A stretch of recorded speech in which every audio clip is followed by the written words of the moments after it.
Hi, everybody. Welcome to the Museum of Glass. Today we have a guest artist, Ryan Thompson. He's originally from Ohio. He's currently living and working in Toledo, Ohio.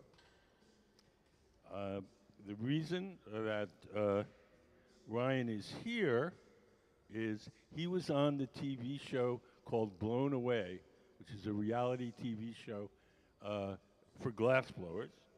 And he won one of their challenges. And the prize that came with the challenge is a residency here at the Museum of Glass. So he's going to be our guest artist all week, and he'll be working with our resident team of glass blowers to make his items. So right now, we're going to be making a fancy bottle, and right now he's making what's going to be the lid of the bottle. So just to get you started,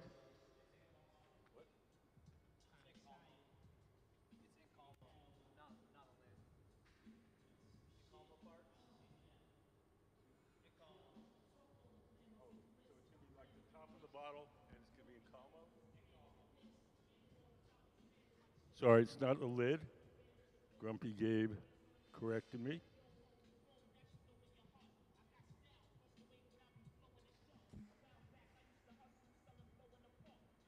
So just to get you started, I'm going to give you just a quick introduction to how glass blowing works.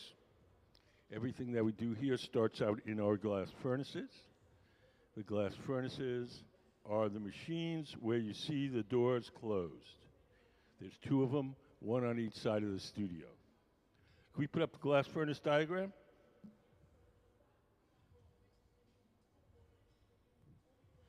So in each of the furnaces, if you look up on the big screen, there's a big ceramic tank. In that ceramic tank is 1,000 pounds of melted glass.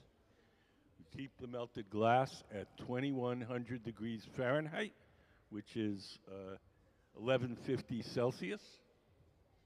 At that temperature, the glass has the consistency of honey. When we want to get the glass out to make stuff, we take one of those steel pipes. Those are called blowpipes. And we dip into the molten glass like you're dipping into a big jar of honey. We dip it in, twirl it around. A little bit of glass sticks to the end of the pipe. The pipe itself is hollow, so when you blow, the ball of glass blows up like a balloon. All glass, no matter what color it is, appears to be orange when it's hot. The orange color that you're seeing is the glow from the heat, not the color of the glass. The glass I believe he's working with is black, but of course, when we heat it up and shape it, it's going to look orange temporarily.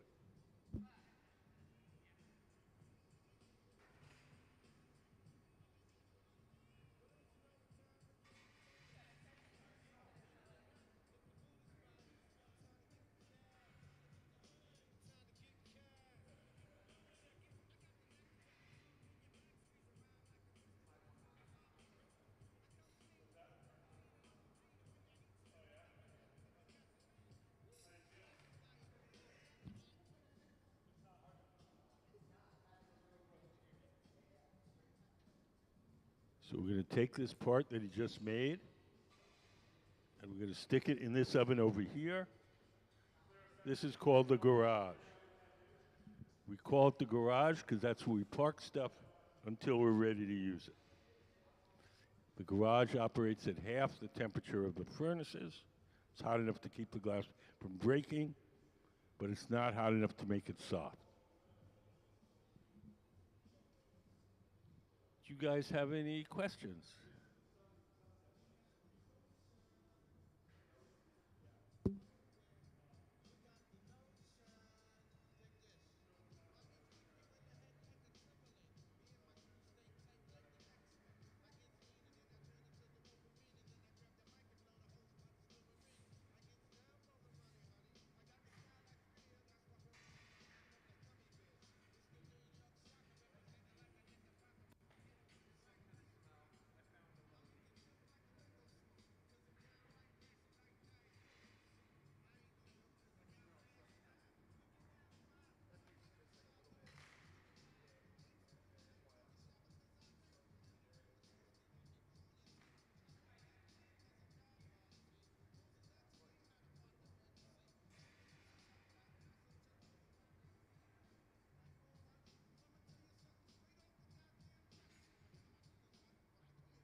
Working with glass is like working on a lathe. The work spins, and we hold the tools against it as it spins.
So we've blown a long tube, and we're cutting up.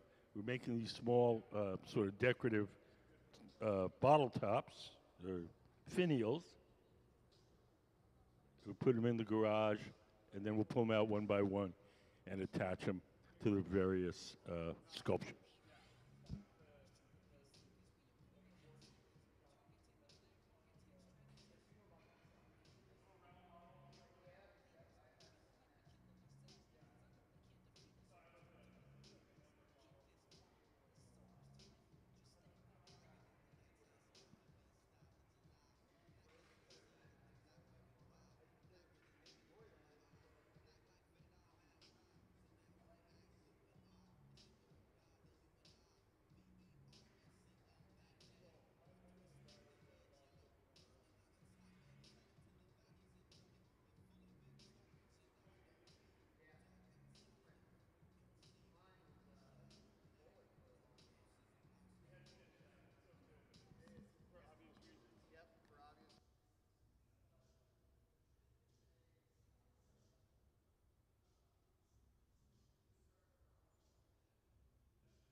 Time we heat up the glass, it only stays soft for a little while. So we do whatever shaping we can while it's hot and soft. And when it starts to cool and stiffen a bit, we heat it up again.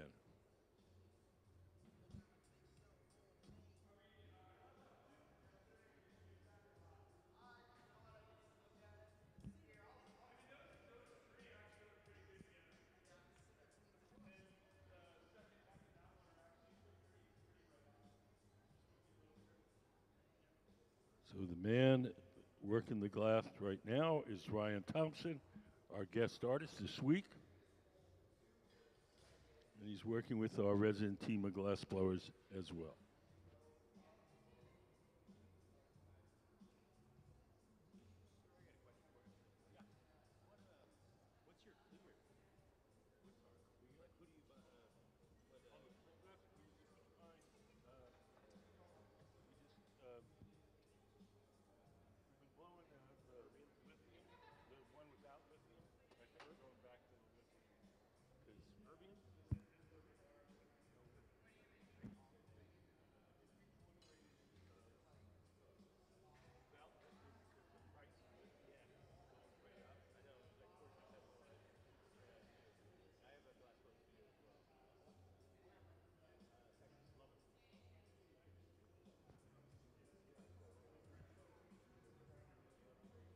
Like it so much. Lithium is a flux. Yeah, it was the last batch we bought didn't have it, and it was seedy forever. It took us forever to get it to clear out, fine out. So yeah, We got the regular stuff back. It's we're going perfect. back to the original Yeah, formula. cool. I don't know whether this is the end of the lithium or where you want to. Everything in the shop is We chop cells from all over. it's my first time here. I've never. No, no, I mean, there's a section where we have all our homemade stuff.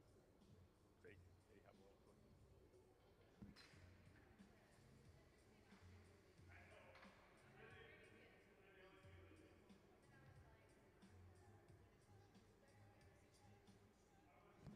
So we're making these discs that we're going to use in constructing the bottle. We make them individually out of that tube. We'll put them into the garage where they'll be kept warm until we're ready to assemble it.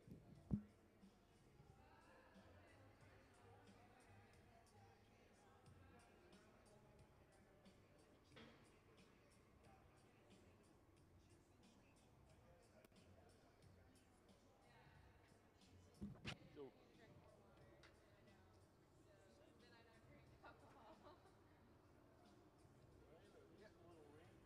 Yes, that's what we're making. They had a family member that they put in charge. does anybody have any questions? Some of you may have seen Mr. Thompson. He was a contestant on the Blown Away series, the Netflix reality series for glassblowers. And one of our glassblowers, Ben Cobb, tall guy, went there as a guest judge, and Ryan won the challenge. And as a reward, he gets his residency here working in our shop.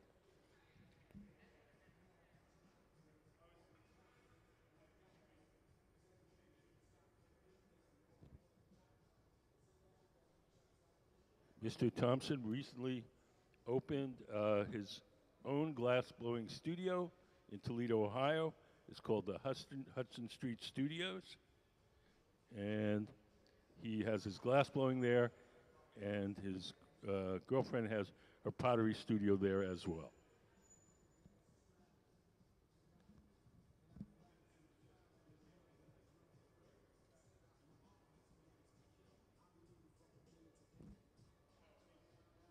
So we're making parts for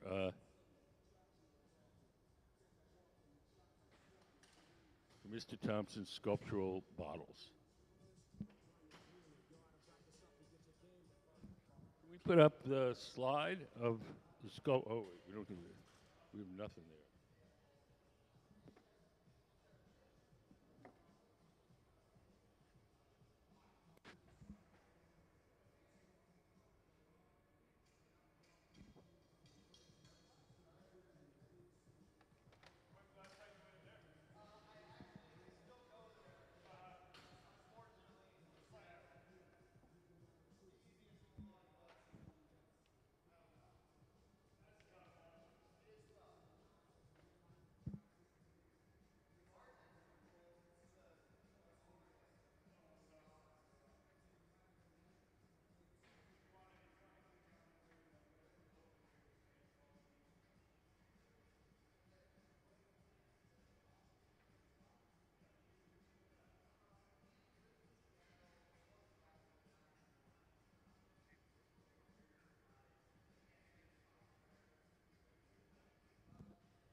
The glass itself is made out of three main ingredients: sand, soda ash, and lime. Sand is the bulk of it. It's mostly melted sand. Soda ash is sodium carbonate. It's a chemical which lowers the melting temperature of the sand. And the lime is calcium carbonate, and that stabilizes the mixture chemically. We throw those three things into the furnace, cook it overnight. In the morning, we have a tank full of clear glass. If we want to make colored glass, then we add different metals for different colors.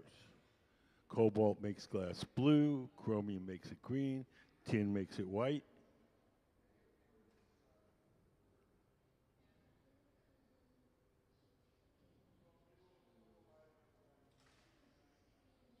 These little discs that he's making are going to be little rings, ridges at the top of the bottle.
When the school tour comes in, would you mind doing the PowerPoint like I did the other day?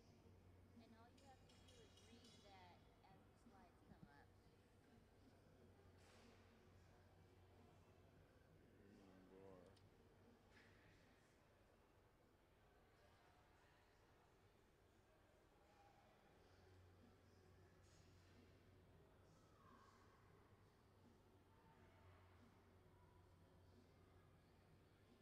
I don't understand this. Let me see. What do you not understand? Hands or the bar or the pipe? So the cold water on the left side is like the hands at the end of the pipe, and the bar in the middle of the styrofoam cups are like the space between the hands and the hot glass. So this diagram here. It is just what it's like how she's holding the pipe. It's basically how the cold water is over here, which would be like our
Over on the left, Ryan Thompson, our guest artist, the man in the white T-shirt. He's heating up the end of the pipe. Hot glass sticks to hot steel. It doesn't stick to cold steel. So before we dip our pipes into the big tank of molten glass, we have to heat the tips up so the glass will stick to it.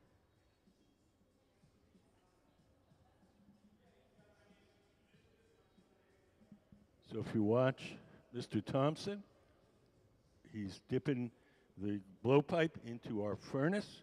Behind that door, there's a big ceramic tank. In that ceramic tank is 1,000 pounds of melted glass. You can see a little bit of the glass has stick to the end of the pipe.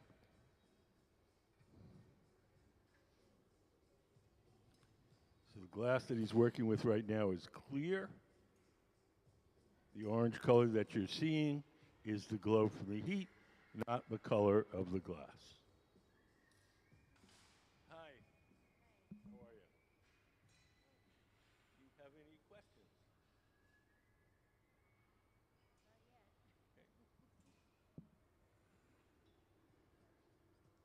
Hi. Do you have any questions? The material that they use to flatten it, the paddle that they have, is it just wood? Yep. Okay. And it's just charred over time from the heat of the glass? Yes. Okay. Mhm.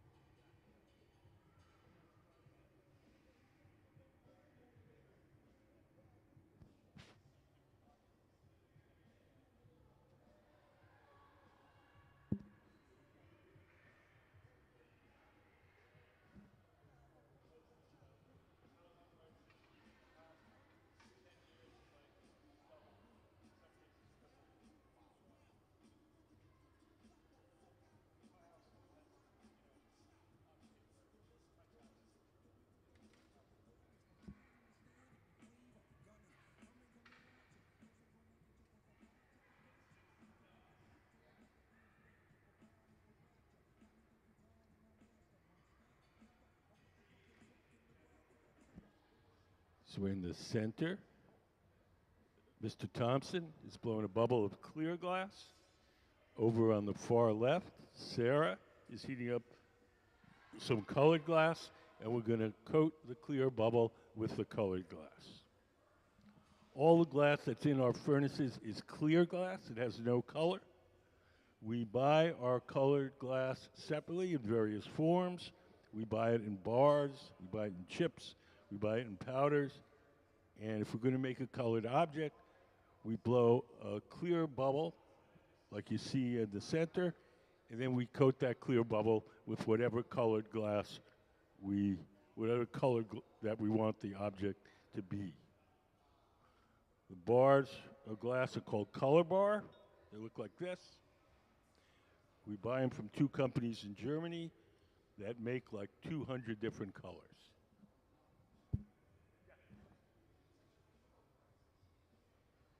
Oh, I thought you raised your hand. Oh, no, that's fine. So are these all one color? Yeah, they're all black. They're all black.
So Sarah is bringing the black glass over to Ryan. Ryan's the man sitting at the workbench. We drop on a big blob of the colored glass, and then we're going to coat that clear bubble with the colored glass. We call this a color overlay.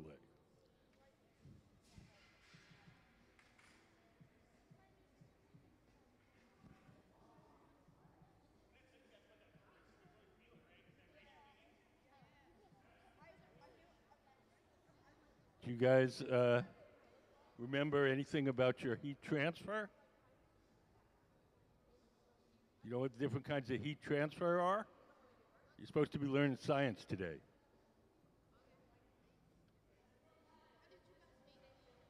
How do we make what?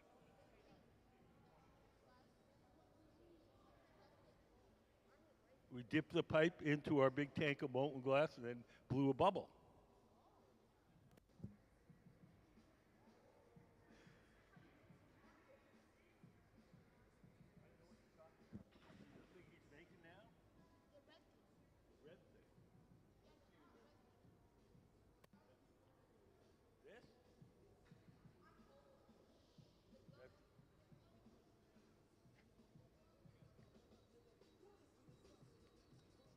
I don't see any red things.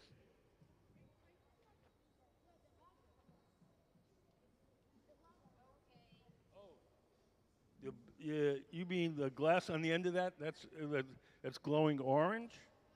Yeah. Wait, we have a big. Can we put up the glass furnace diagram? So the machine that has the doors closed, on the inside it looks like that diagram there. So there's a big pot in the bottom of the machine, and that has 1,000 pounds of melted glass in it. When we take the pipe and we dip it in, a little bit of that melted glass sticks to the end of the pipe, and that's what you're looking at. It's a melted glass. Yes. It's a kiln shelf.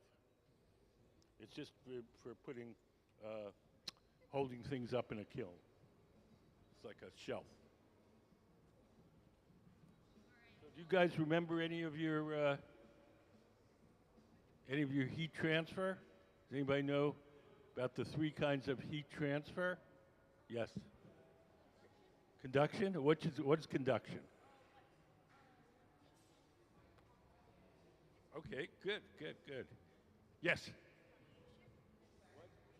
Radiation? What's an example of radiation?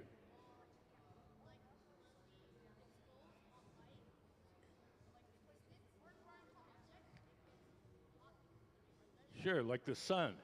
When you go out inside and you feel the heat of the sun on your face, that's radiation.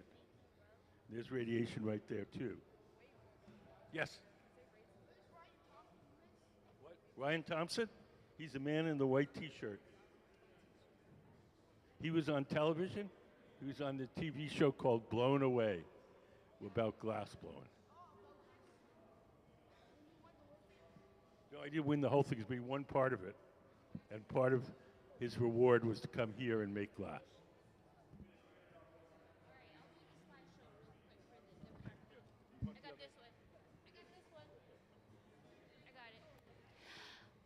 Hello and welcome Middle School? Baker Middle School students to the Hot Shop here at Museum of Glass. I'm just gonna go over your slideshow that you did in class really quickly so we can identify the experiments we did with what's happening here on the hot shop floor. So let's go to the conduction slide, and if you guys can remember, the conduction of heat through an aluminum bar. Conduction is the transfer of heat through a material by direct contact. So the cold water on the left side is like the hands at the end of the pipe, and the bar in the middle of the styrofoam cups are like the space between the hands and the hot glass. So next slide, we'll go over the convection of heat. So using honey as our fluid, as we did in our experiment. Next slide.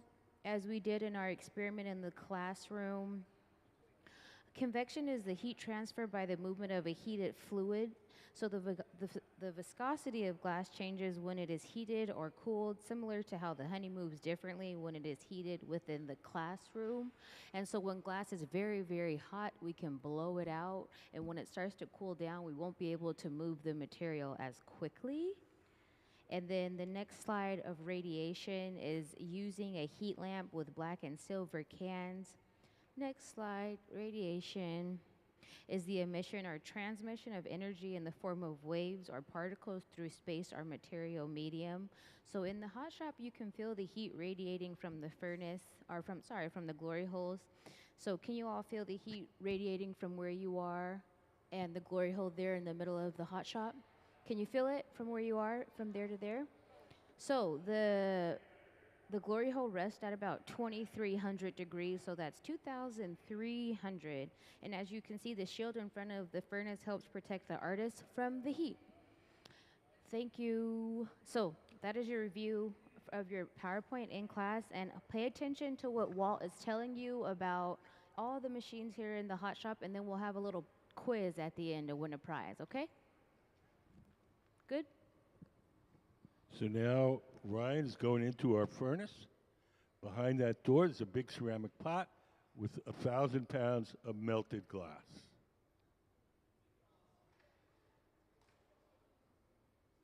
So that glow you're seeing, that's the glow from the heat, not the color of the glass.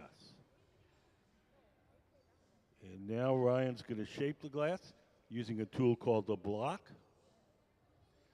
If you touch the glass with a tool and the tool gets hot, what kind of heat transfer is that?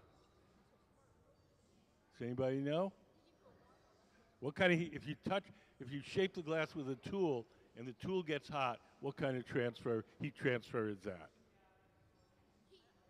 It's heat, but there's three kinds. There's conduction, radiation, and convection. Which one? Conduction, correct.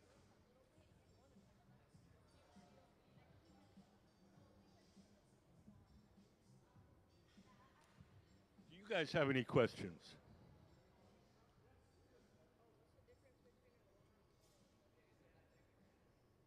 Okay, the one on the right, that's the glass furnace. We put up the furnace diagram. That's where the glass is, inside that machine. The glory hole is the one in the middle with the doors open. Can we put up the glory hole diagram? There's no glass in that oven. It's just for heating and softening the glass while we're working. So when you heat up the glass, it gets soft, but only stays soft for a little while. So we do whatever shaping we can while it's hot and soft, and then when it starts to cool and stiffen, we go to the glory hole and heat it up again.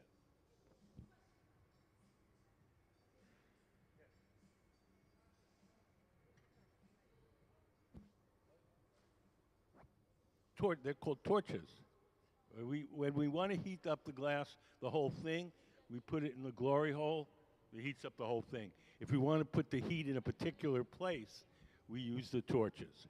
So if I just want to heat up this part or just this part, I use the torch.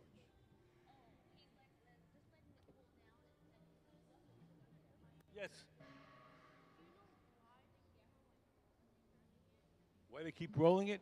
Because the glass is soft, and if you stop turning it, it's going to just start to sag. But if you keep it turning, it stays on center and stays straight. Does that make sense?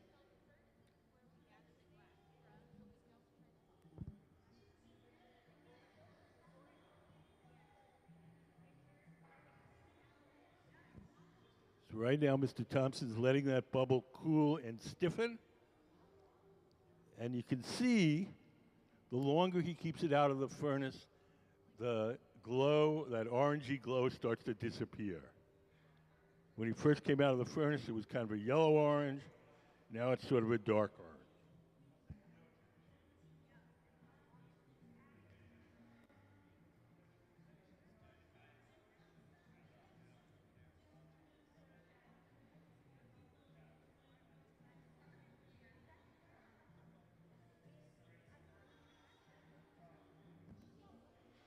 Dripping some of the excess glass off into that can.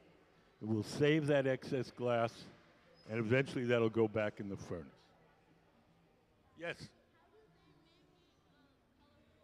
How do they make it colorful?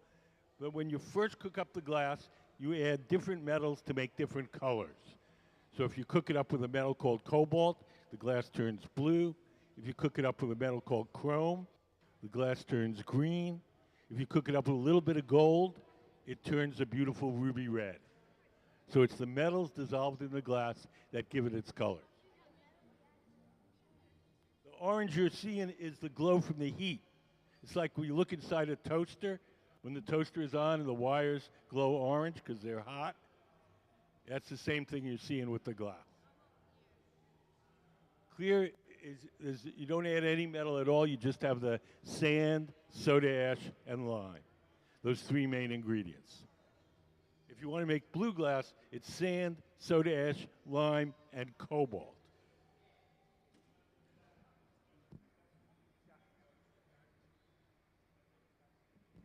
These are called cane. They're rods of colored glass, and we melt them to other pieces of glass to make stripes. Nope, they're sharp.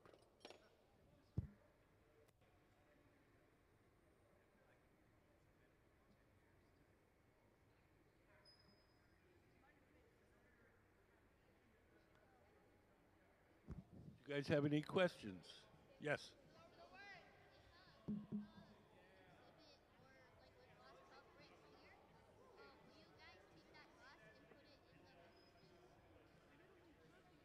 If what about what glass will we put in the furnace? Oh, I see. Okay, if something breaks at the museum, can we put it back in the furnace and melt it again? Only if it's clear glass.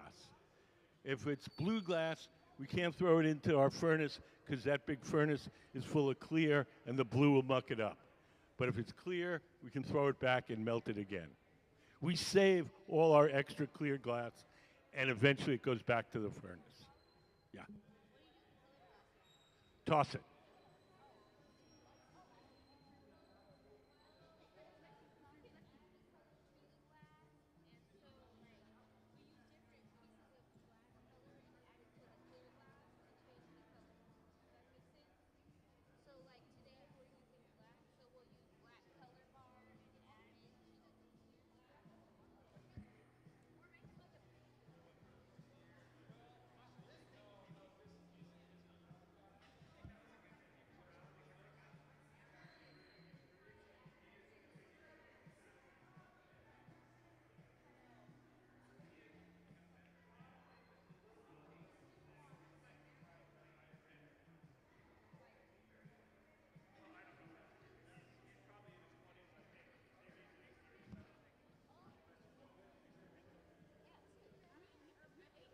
Has anybody got any questions?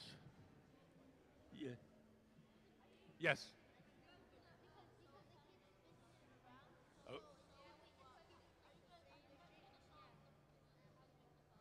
how to make it? No, we buy the colors. We don't make them ourselves. We buy them from a company in Germany. In Germany. They have some companies there that do nothing but make colored glass. They have like 200 different colors.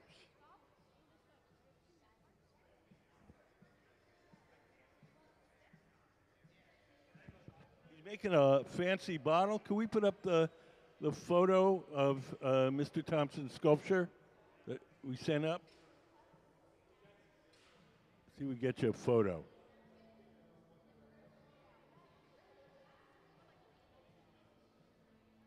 Chris, can we there it is. So making the fancy bottles that look like that. Yes?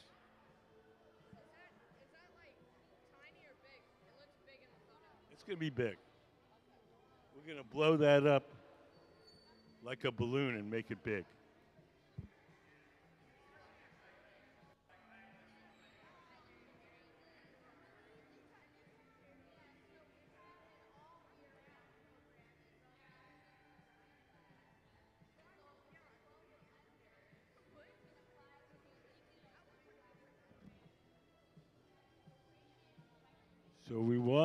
next thing we're going to do is called stuffing a color cup. Can we put up stuffing a color cup drawing?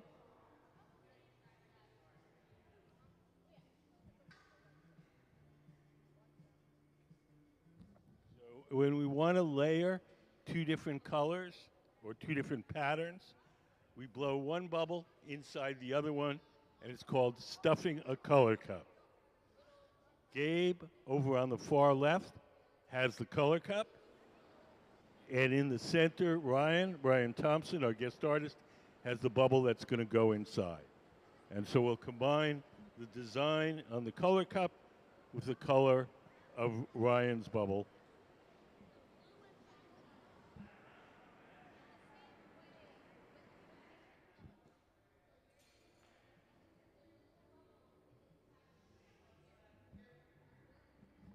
Thank you, Chris.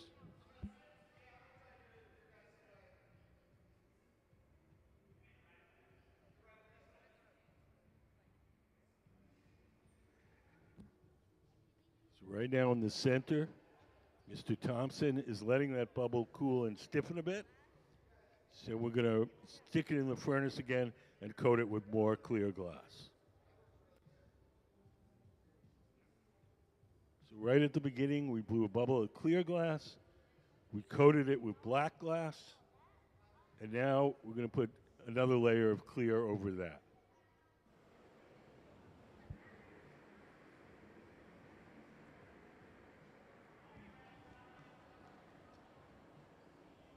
Yeah, that's private.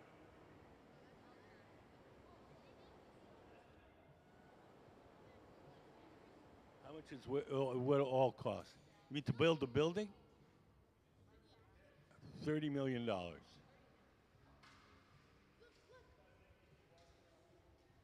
he's dripping the excess glass into that can, and we'll save that, and that'll eventually go back in the furnace. So we recycle our waste clear glass, but not our colored glass. So now he's gone over to the pipe cooler. Can we get a photo of the pipe cooler? So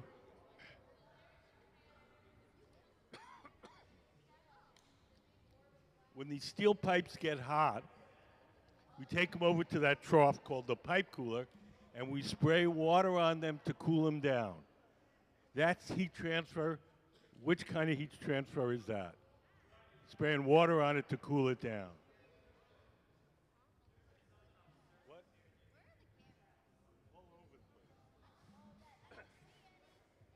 right behind you. There's one by the exit sign. Another one by the other exit sign.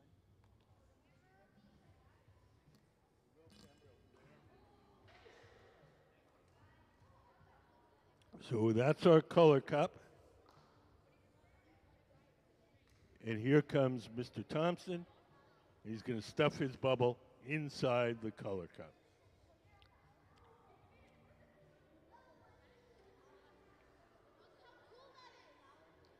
There you go. So come on, give him a hand for that.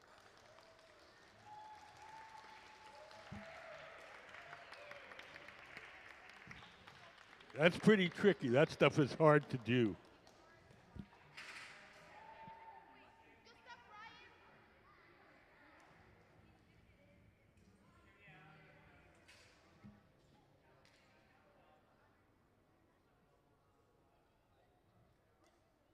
So nobody gave me an answer yet. If you pour water on the metal pipe to cool it down, what kind of heat transfer is that? The water carries the heat away from the pipe. Anybody? If you spray water on the steel pipe to cool it down, what kind of heat transfer is that? Anybody? If you move heat with a liquid, make it a big fancy bottle.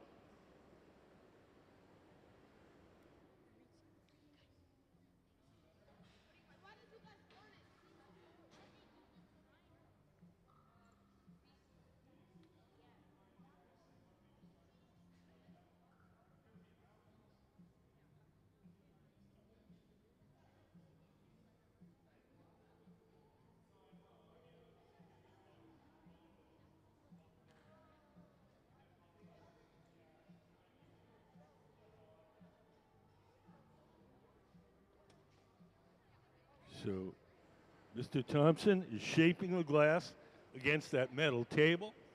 Gabe, standing up, is using the torch to soften that little edge that's sticking out. If you heat something up with a torch, what kind of heat transfer is that? You're blowing hot gases onto the object to heat it up. What?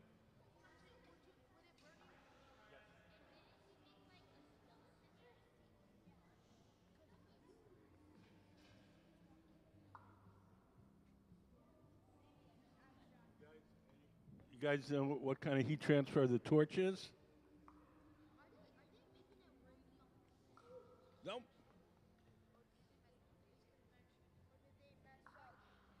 No, they're fine. Convection. There you go.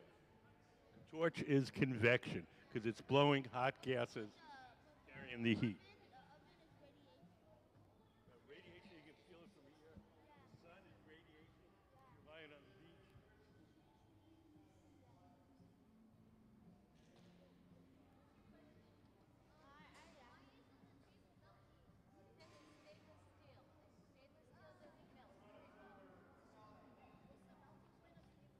Oh, what is it? Oh, it's mild still.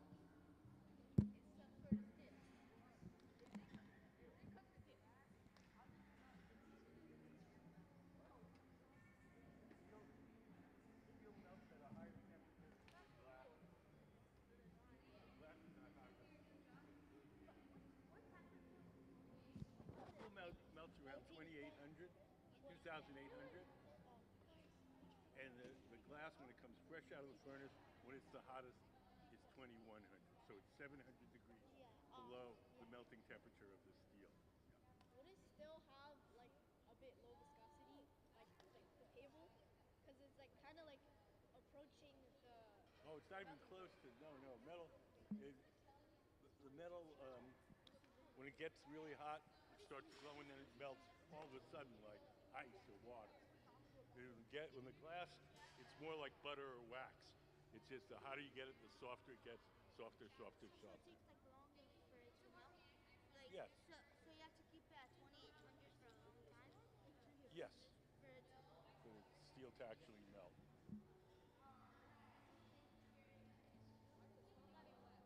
I have some prizes here for the kiddos. Some prizes if you want to ask them a trivia question. Okay, You gotta listen to me. okay. So I didn't get an answer. When you take the steel pipes, if these get too hot to hold, and we take them over to the pipe cooler and we spray water on them, what kind of heat transfer is that? We're playing for the ball. Water carrying away the heat.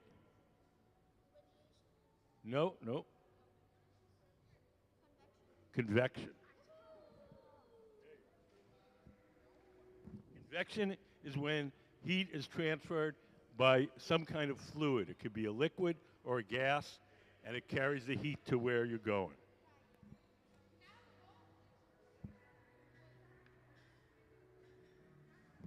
Yes.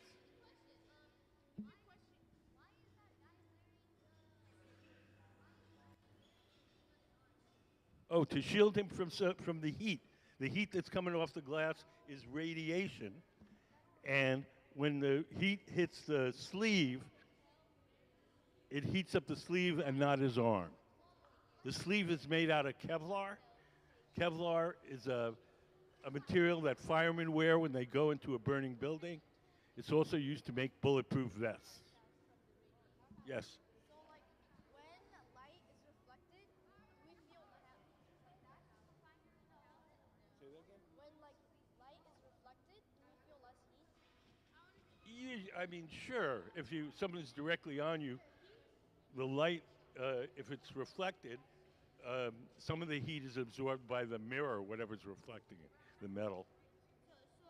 Just like how some people during like survival situations they use like these can you tell me how good magnifying glass Yes. to concentrate make a fire? Yeah. Well, the light is radiation, and the magnifying glass just concentrates it in one small space. So all the heat. So like that light, is it like light? No, it's light from like the sun. That light isn't strong enough. Yeah, I was just gonna ask, is it because the light, that light is not concentrated that we don't get Yes, radiation? exactly. Like the end. Look, guys, you guys paid attention. These guys paid attention.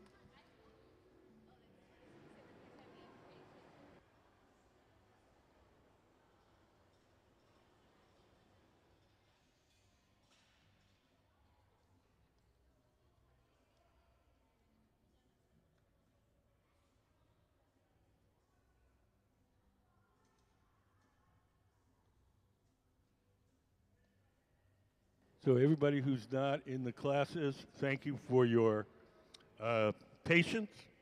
We have a program here at the museum called Science of Art, where we have field trips from the local school, and we try to point out some of the scientific concepts behind glass blowing.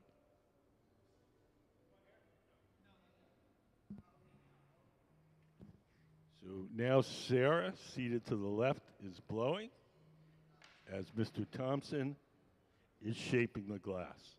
The pad in Mr. Thompson's hand that's shaping the glass is just folded up newspaper soaked in water, ordinary, everyday newspaper.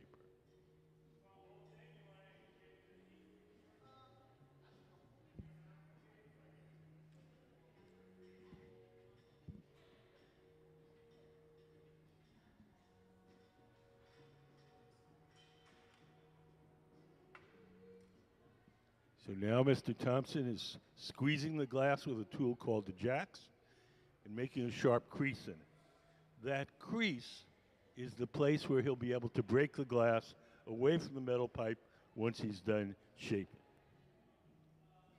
You notice that one of the glass blowers is holding a wooden paddle in front of his arm to shield him from the heat.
So we have a guest artist today.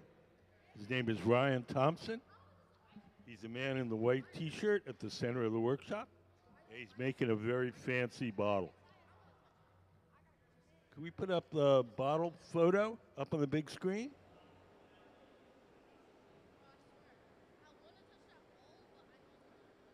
So it's going to be similar to the photo that you see on the big screen. He's working with our Museum of Glass Hot Shop team, our resident team of glass blowers.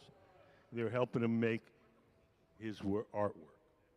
Mr. Thompson was featured on a television show called Blown Away. He won one of the challenges to make a sculpture from the kid's drawing. And by winning the challenge, he had this residency here this week. So he'll be with us all week, and he'll be working with our resident team of glass blowers to make his sculpture.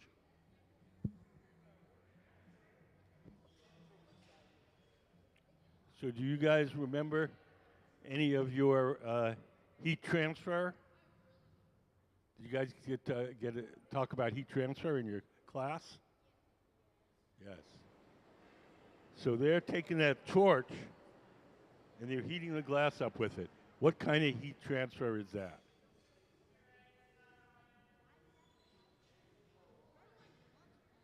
There's three kinds: convection, conduction, and radiation. Yes? Nope. No, because it's the gas that's carrying the heat. If a gas or a liquid carries the heat, it's, what's the name of it? In your house, when you turn on the faucet and hot water comes out and you wash your hands, that's the same one. It's a C, yep. Two of them are C's, convection and conduction. Convection. Whenever the heat is carried by a gas or a liquid, it's called convection.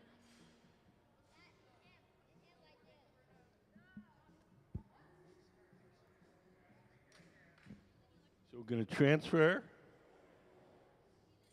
this object from the rod it was originally blown on to a second steel rod called the punty. We'll drip some water where we want it to break, give the pipe a tap, and off it comes. So now this is held from the bottom. This is how we get our colored glass. These are called color bar. Nope.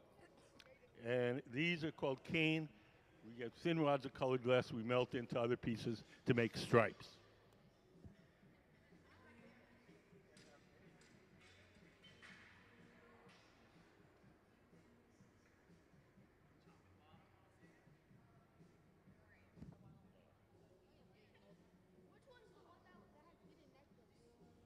The guy in the white T-shirt sitting at the bench. Ryan Thompson is his name.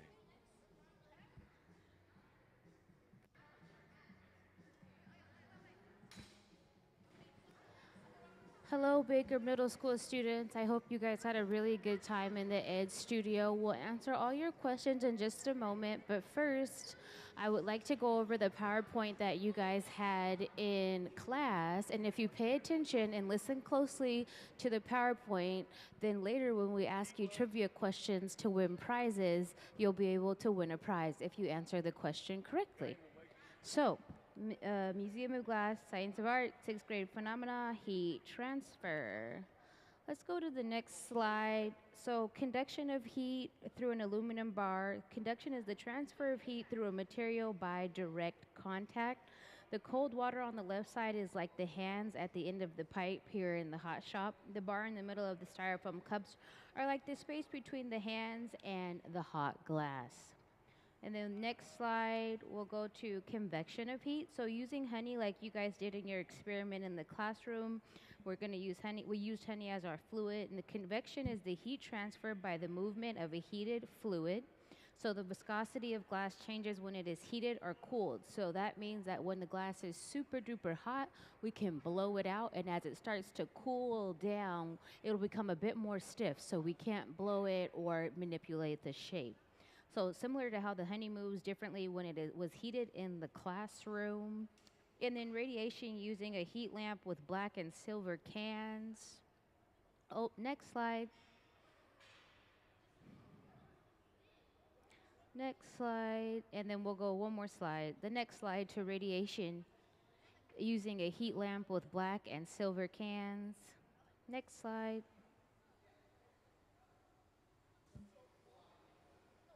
So the radiation is the emission or transmission of energy in the form of waves or particles through space or material medium. So in the hot shop, you can feel the heat radiating from the glory hole. Can you feel the heat from the glory hole from where you're sitting at? Can any of you guys feel the heat? Okay, so that's radiation, and the heat is radiating through the hot shop. The glory hole is about 2,300 degrees. So as you can see, the shield in front of the glory hole helps protect the artist from the heat, as well as any other materials such as sleeves or paddles is how we'll protect ourselves from the radiation. So pay attention to everything that Walt is telling you all about while he's speaking, and later on towards the end of your visit here in the hot shop, we'll have a couple of trivia questions for you guys to answer some questions and win a prize, okay? Thank you. Cameras all over.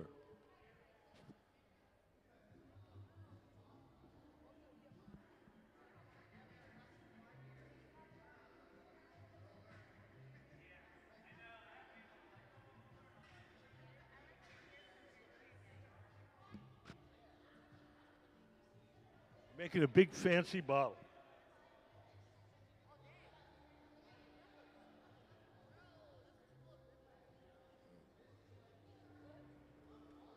So Mr. Thompson has grabbed the glass at the very top with the tweezers, and he's stretching it out to make the top of the bottle thinner.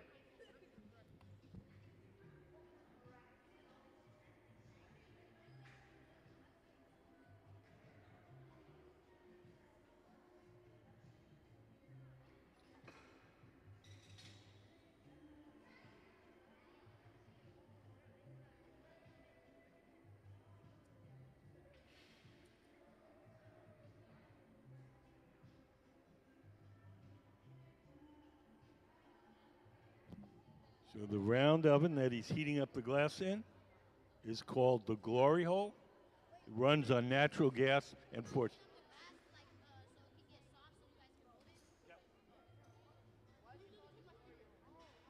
I don't know. I've tried to look that up, and I could never find out.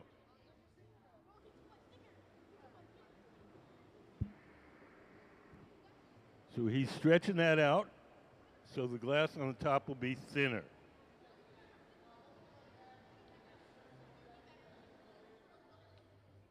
While we work on the top of this big bottle, we can't forget the connection between the metal rod and the glass itself.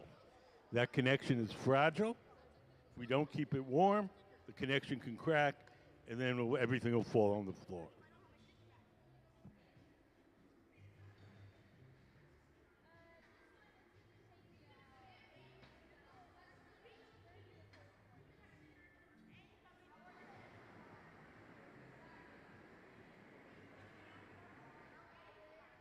Are you guys paying attention? Tell them to give the sticker back.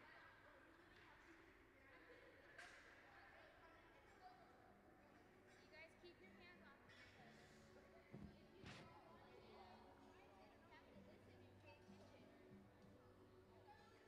So now, Mr. Thompson is going to squeeze that. His assistant is holding a wooden paddle to shield him from the heat.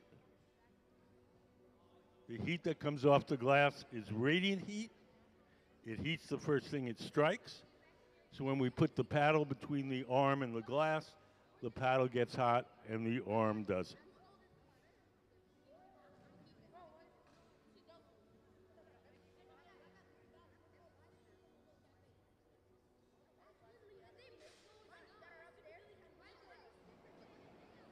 He's taking the torch and warming up the connection between the metal rod and the bottle itself.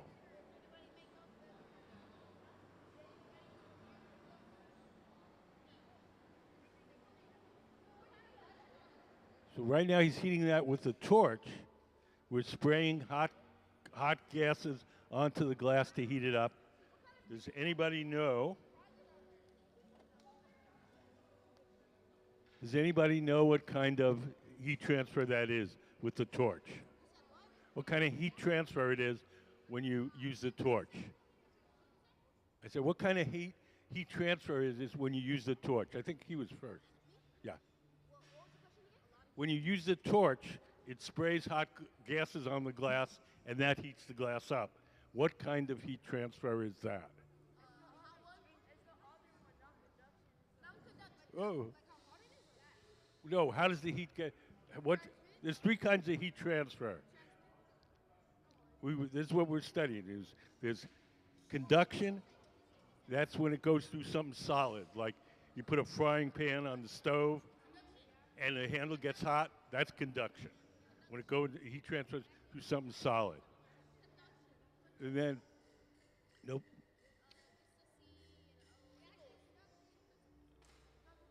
It's not conduction. When the heat is transferred with a liquid or a gas, what's that one called? Huh?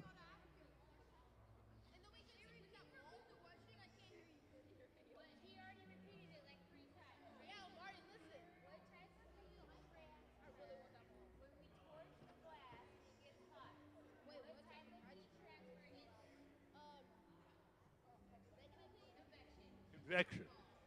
Anytime the heat is transferred by a liquid or a gas, it's convection. When when you wash your hands, you go into the sink and you turn it on, the hot water carries the heat to your hands, that's convection. Anytime the heat is carried by a liquid or a gas.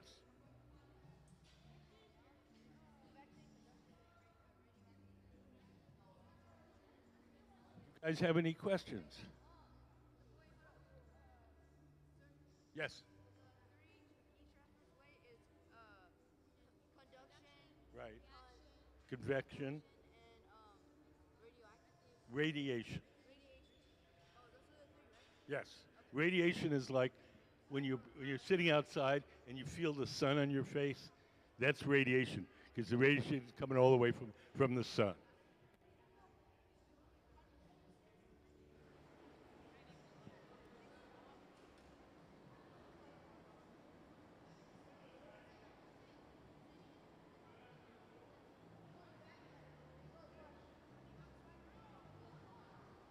So in this big fancy bottle, we created the texture by using two different kinds of glass. We made rods of glass with a black glass called Duro, which is very stiff, and then we blew a softer glass inside. So wherever the Duro stripes are, it's going to hold the glass in and make that kind of, I don't know, what you would call it, that texture. Yeah.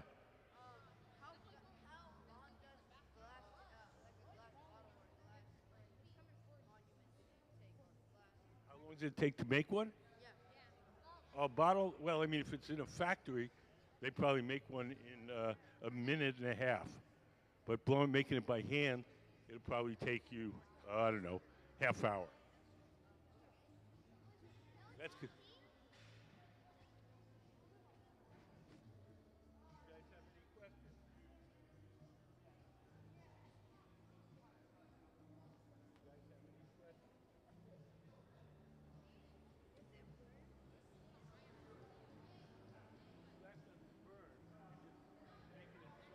By heating it up.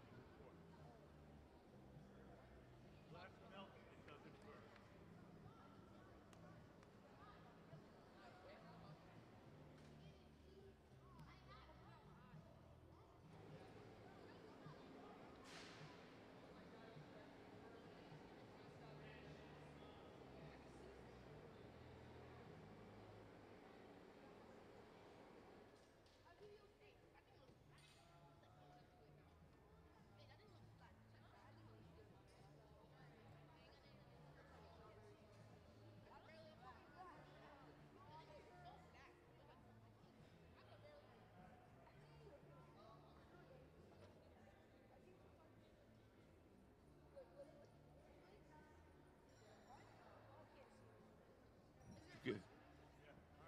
No, I just so if you have questions.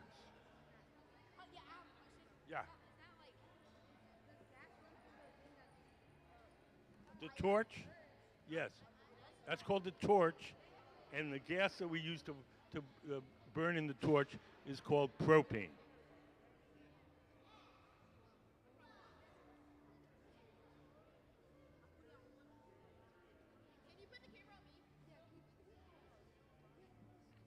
I'll put the camera. I'll put the camera on you if you answer a question for me. Okay. If you have a frying pan on your stove and the handle gets hot, what kind of heat transfer is that? Conduction. Conduction. Chris, can we get a crowd shot? Can we get the camera on the kids in the crowd?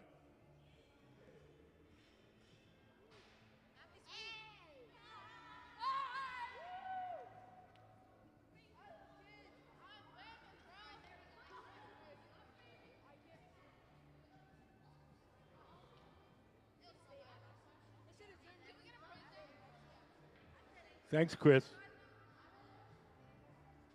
Yes.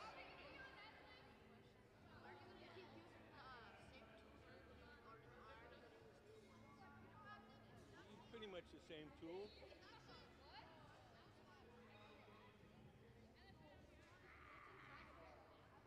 In the silver oven, that's where we keep stuff when we want to keep it warm. So we made some fancy parts that are going to go on top of this. We made them earlier in the day. They're sitting in there, staying warm. We're ready to attach them. We'll pull them out and stick them on. Yeah. What? Yes.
So Mr. Thompson made some small rings earlier in this morning.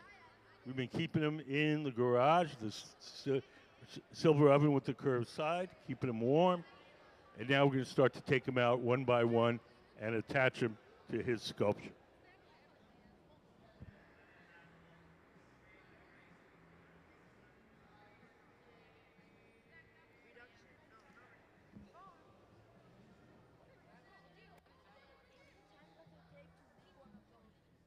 Let's see, we started at 10 o'clock.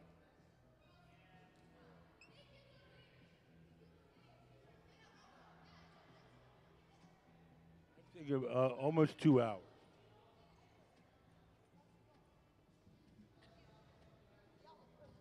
Does anybody have any questions? The one with the curved side? That's called the garage. It's an oven, and we use it to keep things warm while we're working. So if we have something that's made of several parts, we'll make part number one, put it in the garage, make part number two, then we'll put part number one out of the garage and stick it together.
So right now, Ben standing up, tall guy in the gray shirt.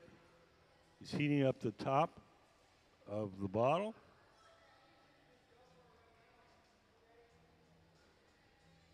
Sarah's heating up the part that we want to attach. Hot glass sticks to hot glass. So we heat up the place we want to attach it. We heat up the part itself.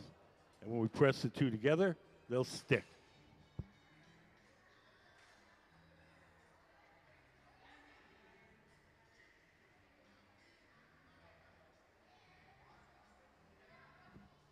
So here comes Sarah. She's got the first of these discs.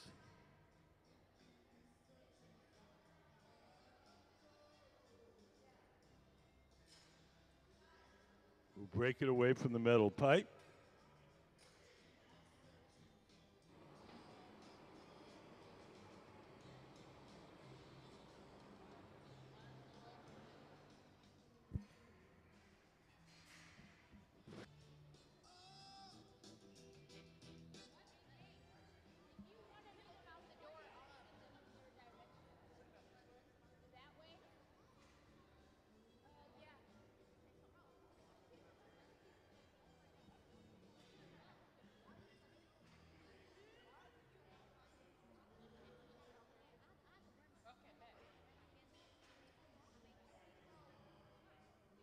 So I think we have 3 of these discs.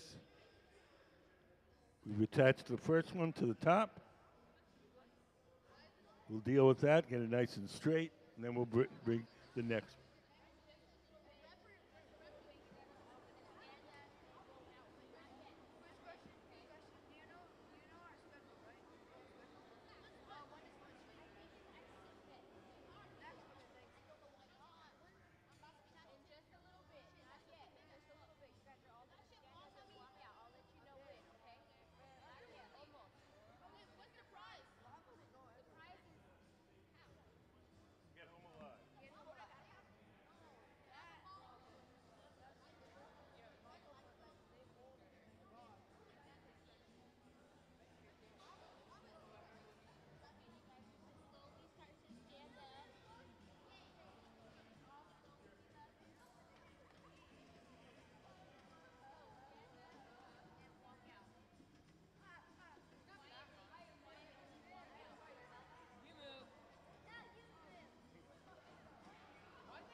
See you guys.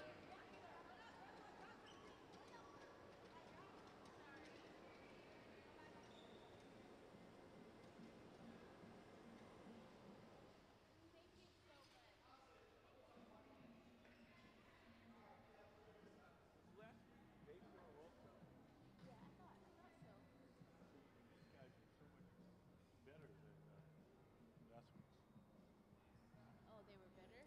Well, they were They're just so like rowdy. more well behaved. Last week's you're right. Yeah, last week's Baker kids were a lot less rowdy. More rowdy. Oh, these ones were? Our last week's were more rowdy? Oh, I get what you're More saying. rowdy. These guys actually sort of stayed at table. Yes. Yes, they did. They just drove me like nuts. They were so rowdy. This week and the last week. Just that group was a lot. Actually, yeah, they're always a lot. They're always a lot. We're grading on a sliding scale. That's true. We are. Does Jake always ask for people to move? That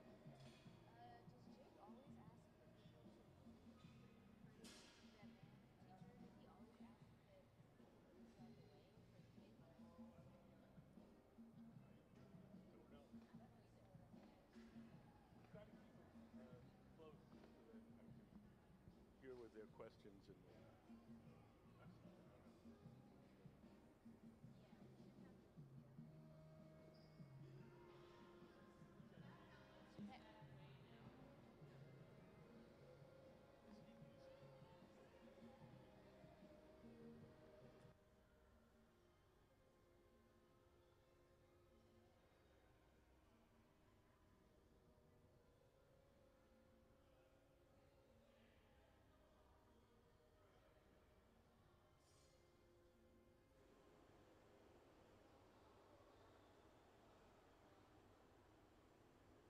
I don't know how much it weighs. It looks like a lot. The glass is way out on the end of that pipe. It's like picking up a bowling ball with a fishing pole. It feels like a whole lot more than it weighs in your arms like this. I don't know. I could guess. Um, yeah, 12, 15 pounds, something like that. But I'm not going to guarantee it. Has anybody got? Thank you, everybody, for your patience. We have this program for school kids, and it sort of takes up all our time and energy. But now they're gone. So, nope. And I thought there was more coming in.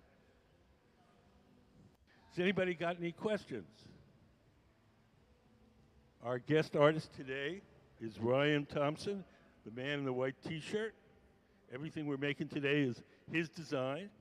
Mr. Thompson was featured on a Netflix reality show called Blown Away. It was a reality competition for glass blowers. And one of the challenges presented by the museum, he won. The tall guy there, Ben Cobb, he was a guest judge on the TV show, and he presented a challenge with making stuff from kids' drawings. And Ryan won that challenge, and therefore he won a residency here at our glass shop. He'll be here all week.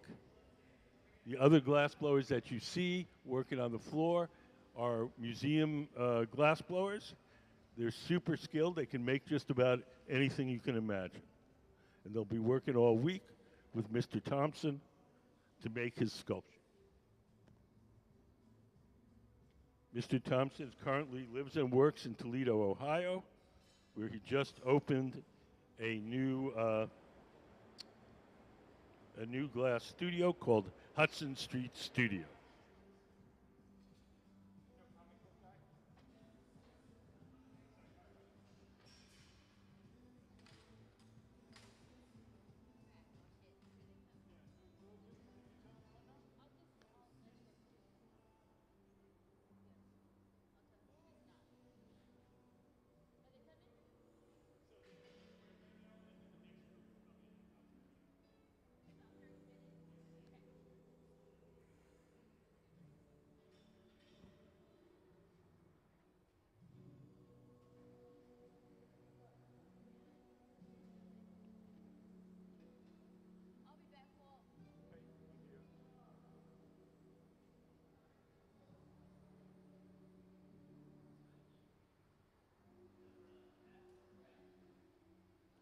Does anybody have any questions? Since 10 o'clock this morning.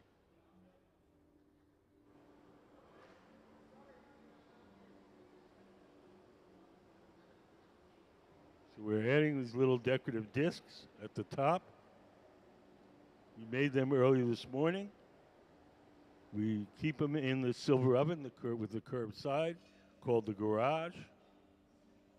And one by one, we'll pull them out and attach them.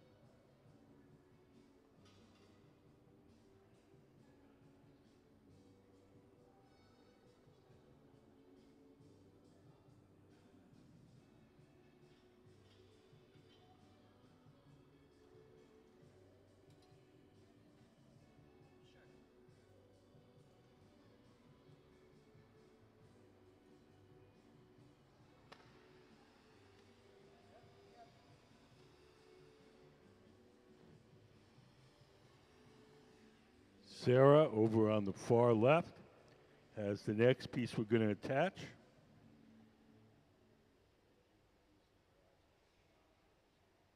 Keeping it warm till they get everything squared away at the center of work.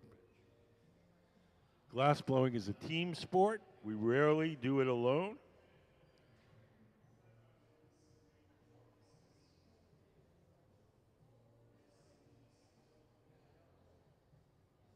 It's possible to do alone, but it's very limiting.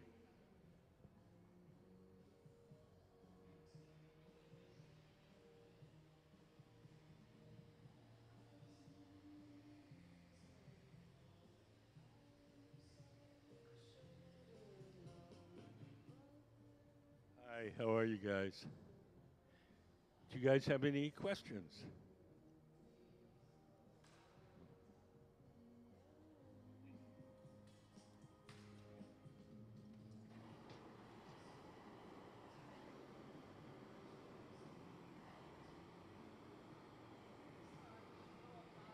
Roll that back.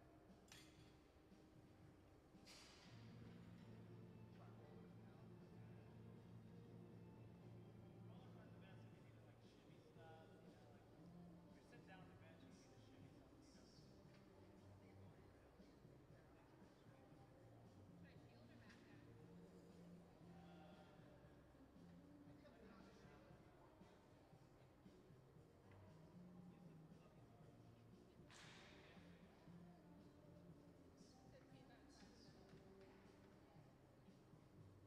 aren't the best if you need to like shimmy stuff, if you're sitting down on the bench and you need to shimmy something, You guys have any questions? Black. So they almost done here? Yeah, I think we're pretty close. Kind of gap on it there. What? So it looks like, I guess you have much more on top No, of it. no, I think that's the spout, the opening. Are you a glass blower? Used to be. You know a guy named Trevor Steinthal? Nope. A buddy of mine from college. He's a glass blower. Uh-huh. Not really marijuana now, so. What? Smoked marijuana? Nope, never met him.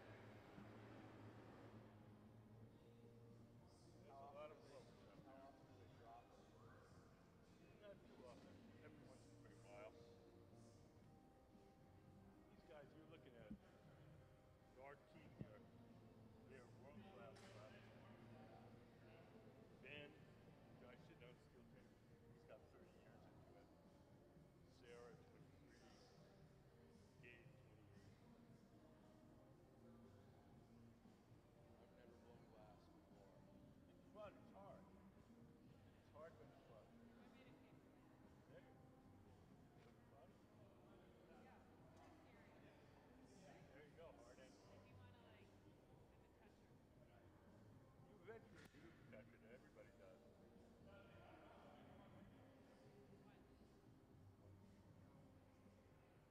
I like that show though. It's fun to watch how that's done.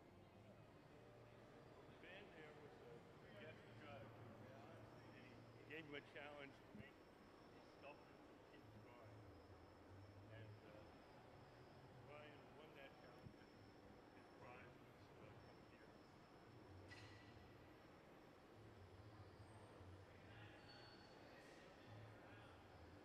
Because he's an arborist. There's no particular destination. Are they just putting this up on the website? Do whatever you want. There's no, he's got no plans for it.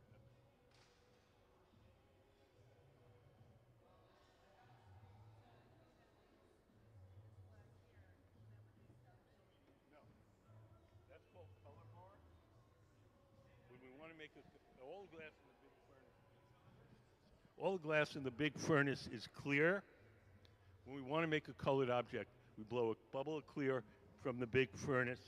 We heat up a chunk of that colored glass, and then we coat that initial bubble with whatever color we want the object to be, red or blue or green. So we get our colored glass, we buy that. We buy it from two companies in Germany, and they have like 200 colors. So if we just made like cooked up blue glass in our furnace, we could only make blue things. If we coat each piece individually, we could make a red thing, then a blue thing, then a green thing, whenever. Is this empty? Yes, it's just for heating it up. That's called glory holes. There's no glass in them. They're just for heating and softening the glass while we're working. You could throw a lot of bourbon in that thing. You could. Like a custom bourbon decanter, that would be kind of cool. It'd be pretty warm though. You have to have some ice in your glass. Well, you gotta let it cool down before you put the bourbon in.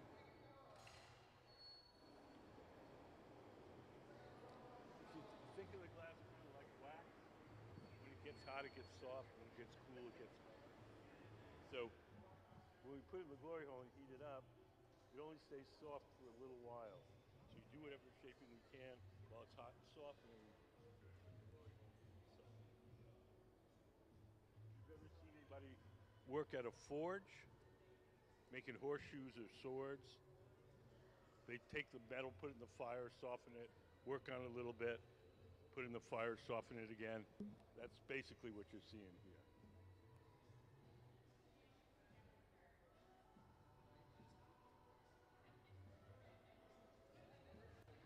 The toughest thing they make glass out of? Like, what's the big considered? What's that? Toughest thing to make glass, making glass is money. Oh.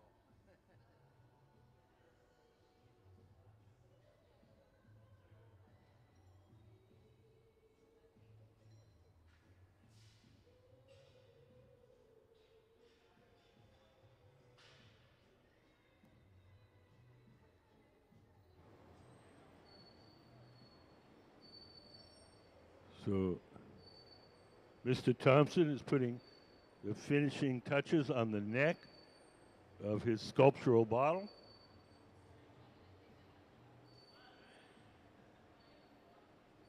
Everything that we make here has to be cooled slowly or it'll break. We'll take it, once he's done with it, we'll take it off the metal rod. We'll place it in an oven called the annealer where it'll be cooled slowly overnight. If we didn't do that, if we just put it on the table and walked away, it would cool too quickly and unevenly and it would break.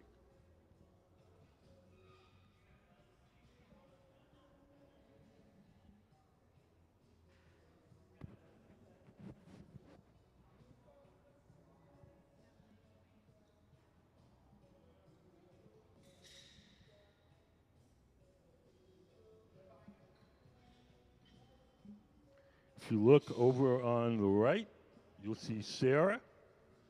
Sarah's putting on some protective clothing. She's going to carry the finished bottle to our annealing oven where it'd be cooled slowly overnight. The gloves that she's wearing are made out of Kevlar. Kevlar is a fire-resistant insulating material. When she grabs that bottle, it'll be about 1,000 degrees. At that temperature, the glass will be hard. We'll put it in the annealer and slowly turn the temperature down overnight.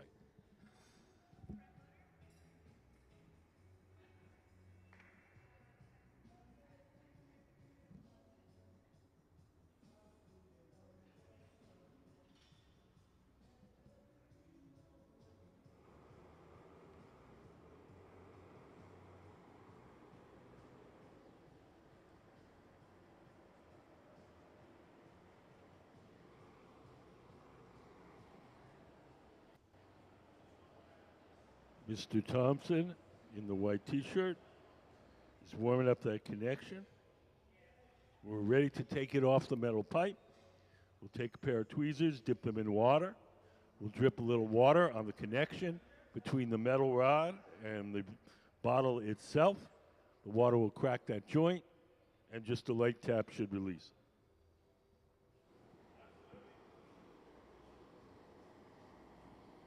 Sarah's going to catch it and bring it over to our annealer.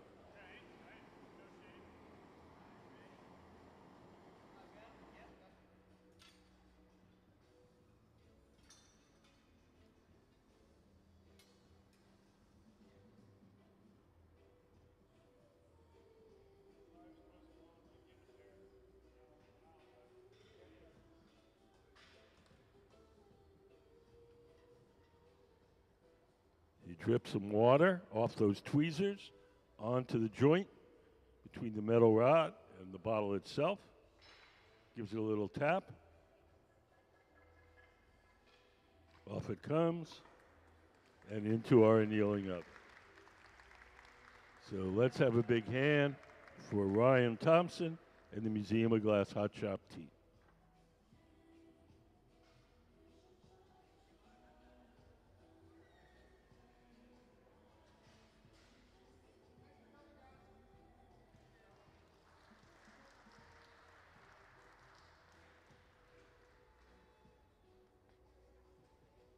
Does anybody have any questions?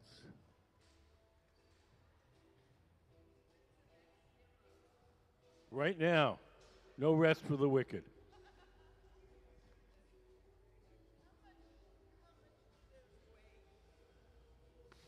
I'd say 12, 15 pounds, plus another 10 for the pipe.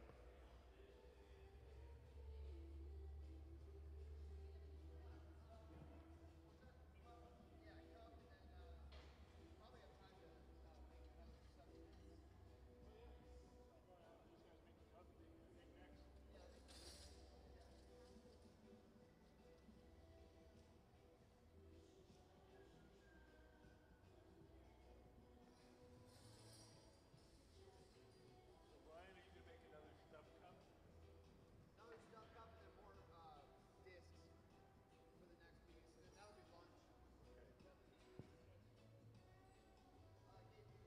Roll up a cool one, get that started while I make some more next. Is that how we made the last design?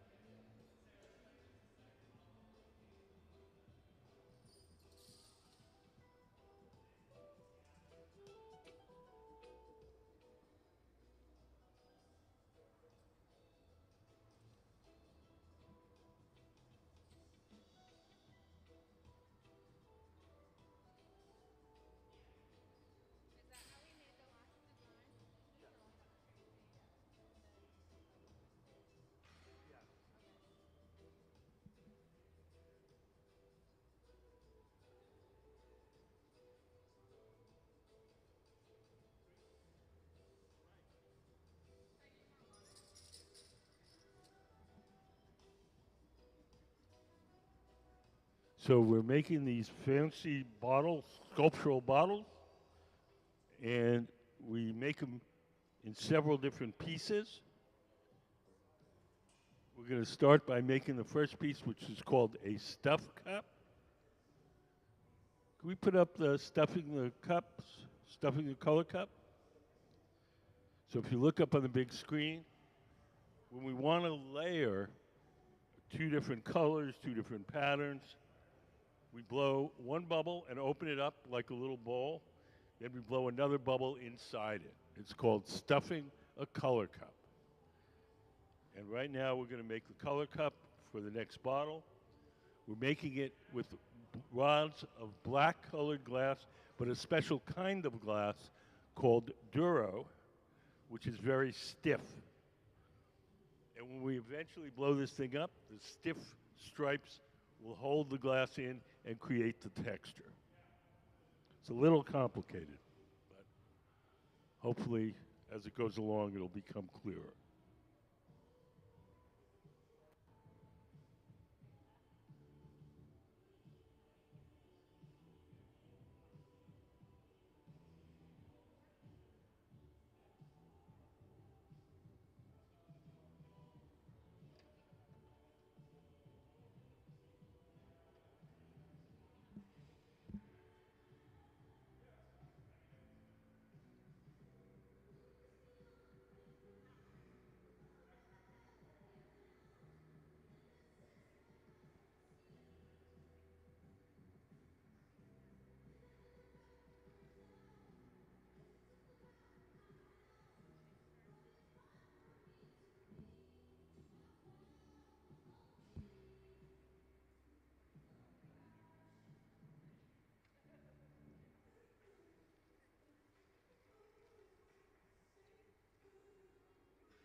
Has anybody got any questions?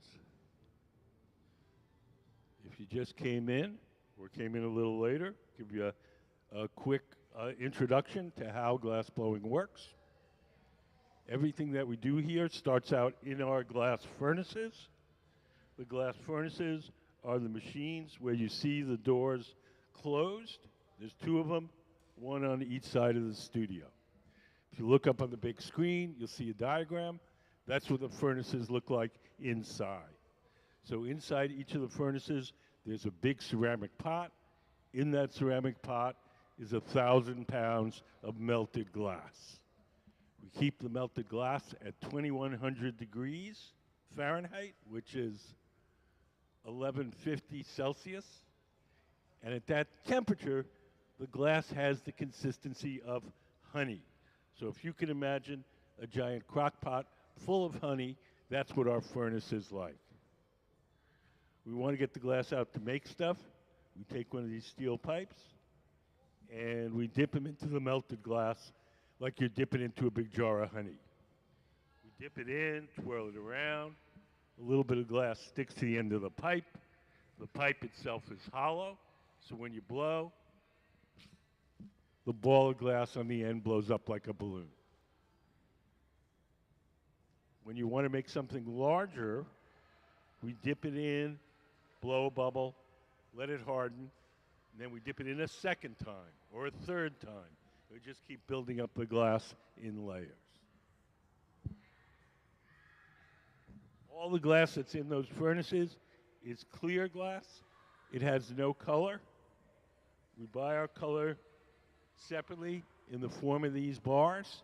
We buy it like an artist buys paint, red, yellow, blue, pink.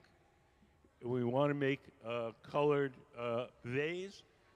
We blow a bubble of clear glass from the furnace, heat up a chunk of the colored glass, and then we coat that initial bubble with whatever color we want the glass to be. We have a little video to show you how we apply the color. Can we play color overlay? The color in glass comes from adding various materials to the mixture of raw ingredients called batch. Most of the colorants are compounds containing some kind of metal. For example, adding cobalt to clear glass creates a deep blue. Tin and antimony can be used to create white glass, and gold chloride can produce a rich red or pink colored glass. Colored glass is melted in furnaces, just like clear glass, and then is usually rolled into bars for storage and easy application. In order to apply color bar to a bubble, we first need to preheat the color to approximately 950 or 1000 degrees Fahrenheit in a color oven or garage. Once warm, the color is then picked up on the end of a punty rod using a little bit of clear glass as a support. The color is then heated in the 2300 degree glory hole to soften it and make it malleable, while another artist creates a small bubble of clear glass on a blowpipe. Once warm, the color is dropped over the clear bubble, and then using a variety of hand tools or the steel marver, the color is rolled back over the clear in an even layer. This process is called dropping color, or creating a color overlay. Depending on the project, that bubble is then usually gathered over with clear glass and blown into the final form.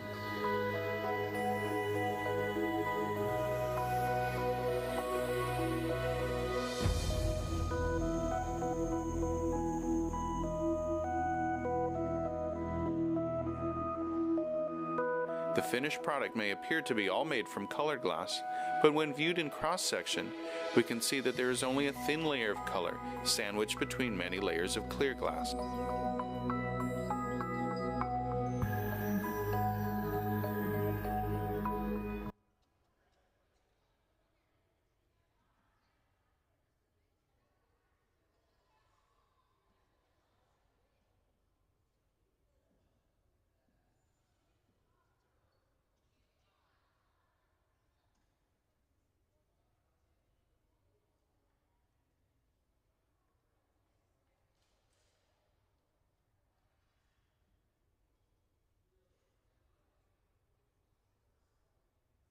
Hello, Baker Middle School students. I hope you guys are having a great time on your tour this morning with us. Welcome to the Hot Shop here at the Museum of Glass.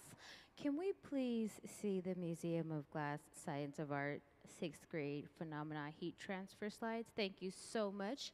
Today in the Hot Shop, we have visiting artist Ryan Thompson with us. I'll go over you guys' PowerPoint that you did in class just to dust you up on the information we gave you already. And then be sure to pay attention to what Walt, our MC for the day, is talking about. And at the end, we'll go over some trivia for for prizes, okay? So let's go to the next slide. We're gonna go over the conduction of heat through an aluminum bar. So conduction is the transfer of heat through a material by direct contact. The cold water on the left side is like the hands at the end of the pipe, and the bar in the middle of the styrofoam cups are like the space between the hands and the hot glass. Can we see the next slide? Convection of heat. So using honey as our fluid like we did in the classroom, convection is the heat transfer by the movement of a heated fluid. The viscosity of glass changes when it is heated or cooled, meaning that when the glass gets very hot, it's malleable enough to blow it out, but as it cools down, it'll begin to stiffen up. So similar to how the honey moves differently when it was heated within the classroom. And then radiation, the next slide of radiation using a heat lamp with black and silver cans. Radiation is the emission or transmission of energy in the form of waves or particle through space or material medium. So in the hot shop, you can feel the radiating heat from the glory hole. Can you all feel the heat from where you are right now? Yeah, some of you can feel it.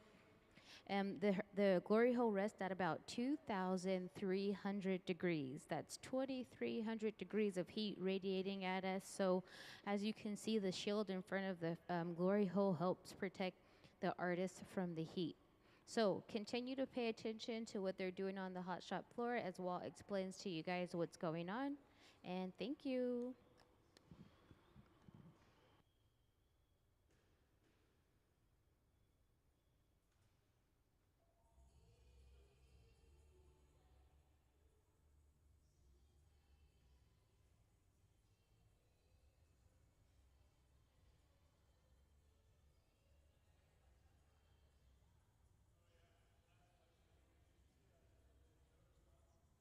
Man in the white T-shirt at the center of the workshop, that's Ryan Thompson. He's our guest artist this week, and he won the privilege of being here. He was on a television show on Netflix called Blown Away, where they present glassblowers with different challenges, and he won the challenges, and that's why he's here today working. He's working with our resident team of glassblowers, and there's a whole lot of heat transfer going on. We'll see if we can decipher.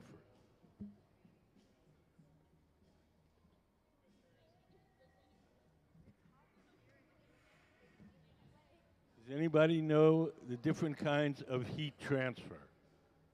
If heat is transferred by a gas or a liquid, do you know what that's called? If heat is transferred by a gas or a liquid, what kind of heat transfer is that called?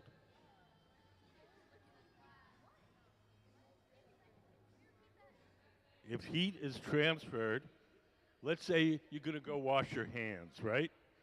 You turn the faucet on and hot water comes out and it brings the heat to your hands. What kind of transfer is that? Yes, but what's the name for the kind? Yes. Well, it's transferred. There's three different kinds. Two of them begin with C, and one begins with R.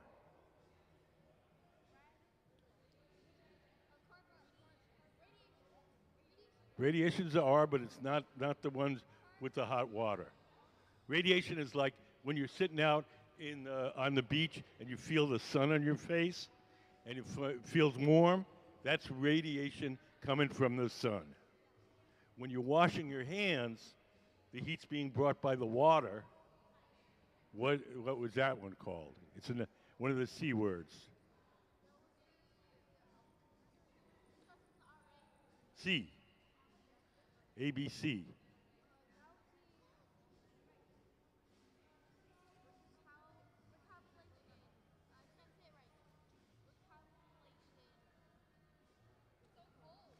Oh, it's called.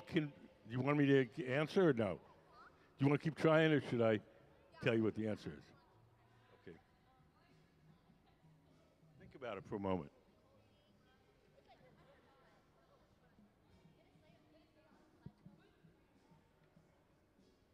So Ryan is dipping his pipe into the big tank of molten glass. Behind that door, there's a big ceramic tank. In that ceramic tank is 1,000 pounds of melted glass. We keep the melted glass at 2,100 degrees. That's the same temperature as the hottest volcano. So our glass furnace is kind of like having your own private volcano.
When the heat comes through something solid, like a handle of a frying pan.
Only if you answer a science question. Okay. So when he uses the torch to heat up the glass, the hot gas is carrying the heat. What kind of heat transfer is that? What? Lava. No. Lava's solid. It begins with a C. Oh, see, that's it. You want the camera, you've got to figure it out.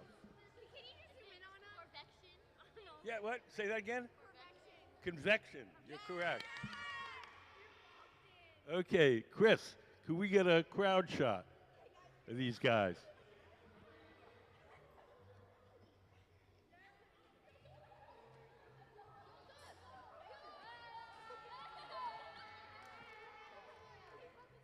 So that goes to the internet, so you're now all famous viral internet stars.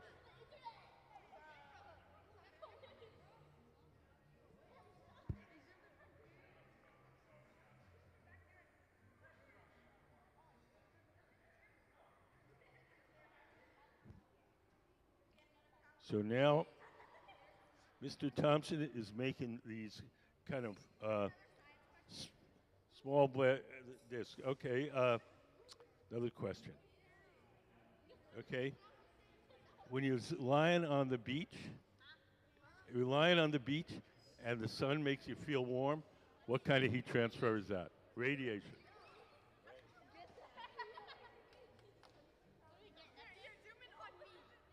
On you. Okay. Okay.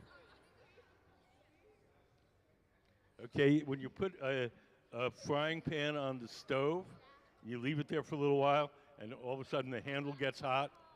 What kind of heat transfer is that? If you like a frying pan on the stove and the handle gets hot.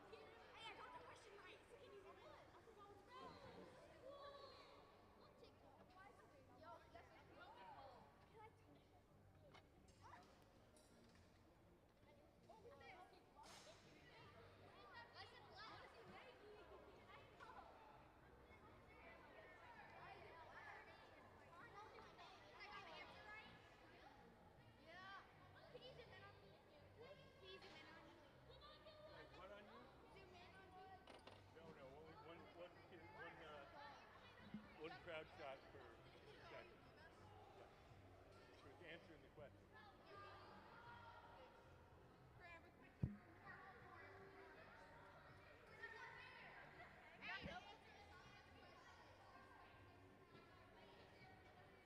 So in the center, Mr. Thompson has blown a tube of black glass, and he's going to open the end up, blow a little air in there to make it bigger and thinner. And then we're going to open it up wide and make a little disc.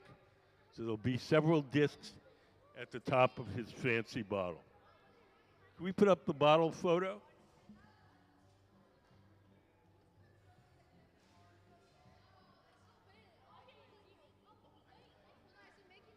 He's making something similar, not quite the same, but similar. Something similar, not exactly the same. What? Walt.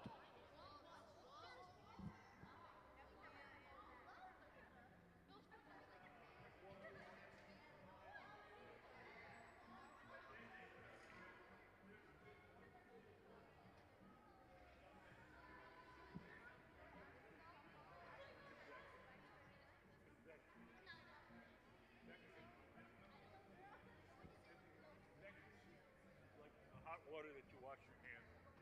It's the heat is carried by the water. That's convection. The sun on your, like the sun on your face, when you're outside, it feels more radiated. And the frying pan handle that gets hot, that's conduction. That's convection.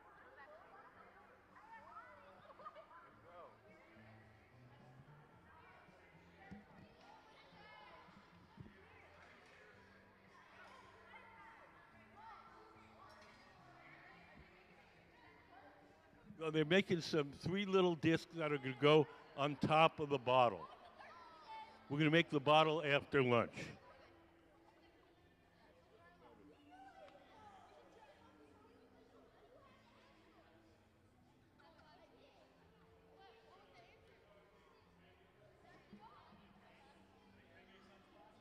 So you see, he's spread it out. You make that little disc shape.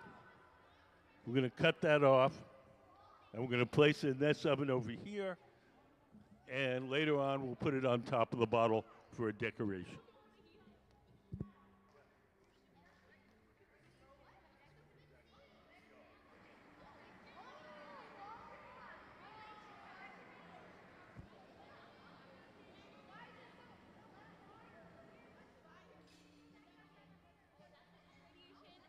You know how like a wire conducts heat? A wire conducts electricity? Like a wire in your lamp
No, why do they keep putting it back inside the glory hole?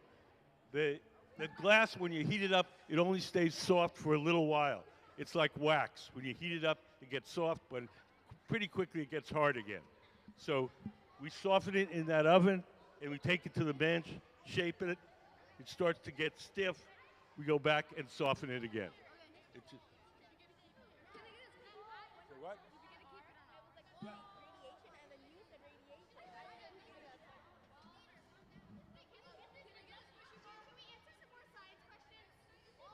What else are you studying in science besides heat transfer? What? How a one-way mirror works. Okay.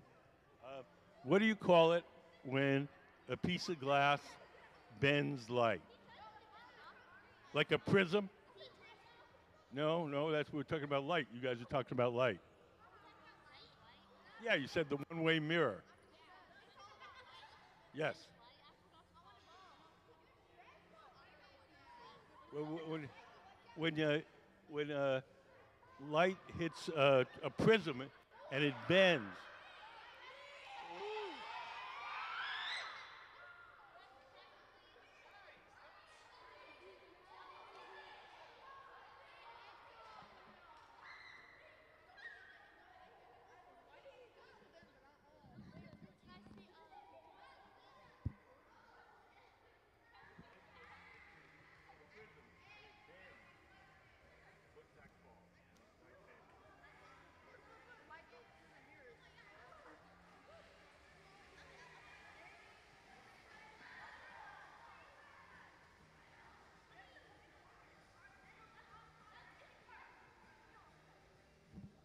So now Gabe is going over to the pipe cooler, and we're spraying water on the metal pipe to cool it down. Does anybody know what kind of heat transfer that is? If you spray water on something to cool it down, what kind of heat transfer is that? He sprayed water on the metal pipe to cool it down. What? The water is carrying the heat away. What kind of heat transfer is that? C.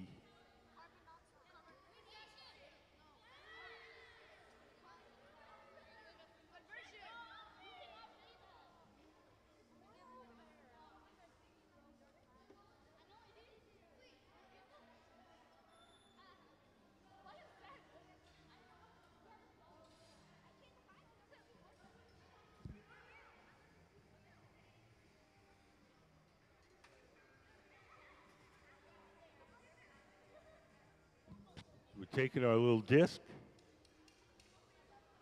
and placing it in the garage.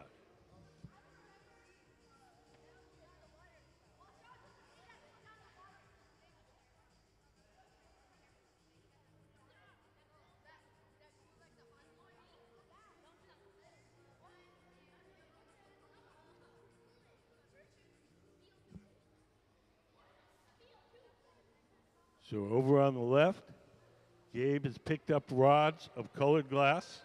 It's a special colored glass called Duro. It's quite stiff.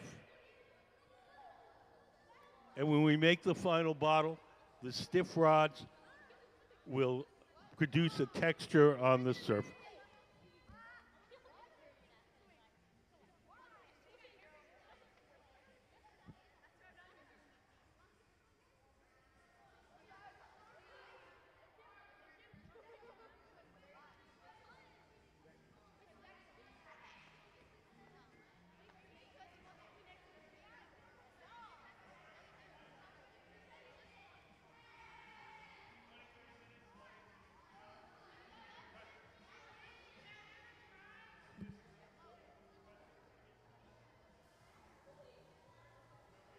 So in the center, Mr. Thompson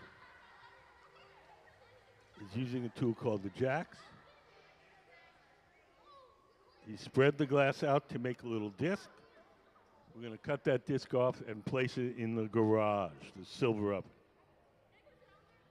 We'll use those later in the day to make decorative discs on top of our sculptural bottle.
conduction, radiation, and convection. Convection.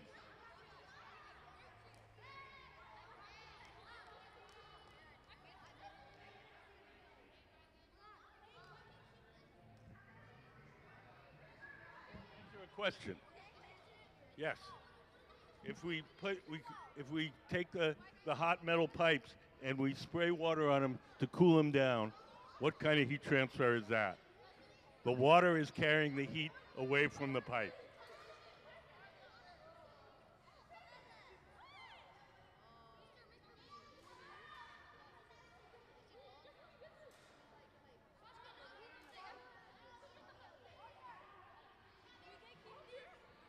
What? You what? Yes. Yes.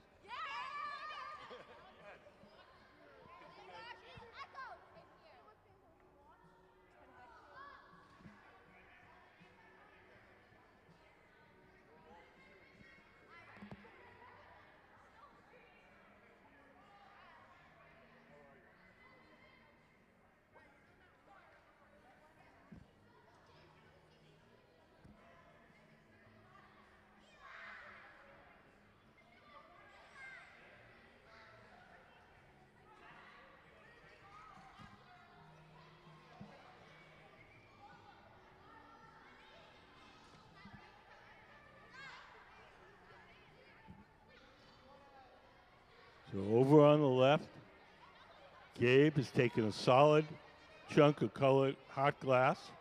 He's melted stripes into the outside, and he's going to shift them around so the stripes kind of wiggle.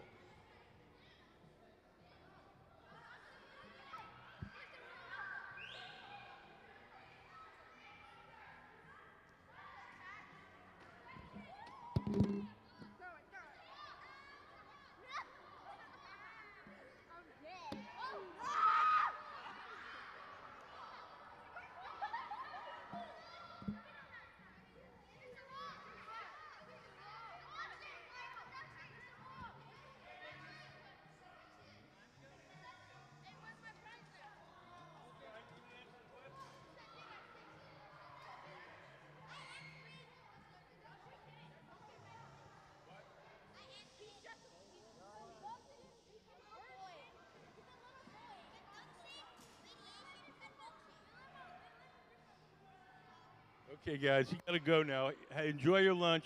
Thanks for coming in. Oh,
man. No.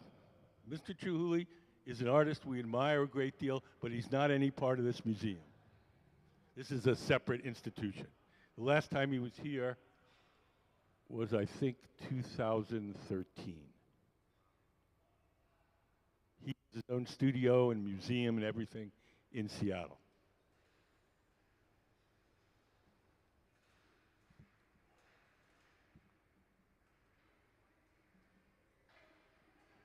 Those kids were a handful.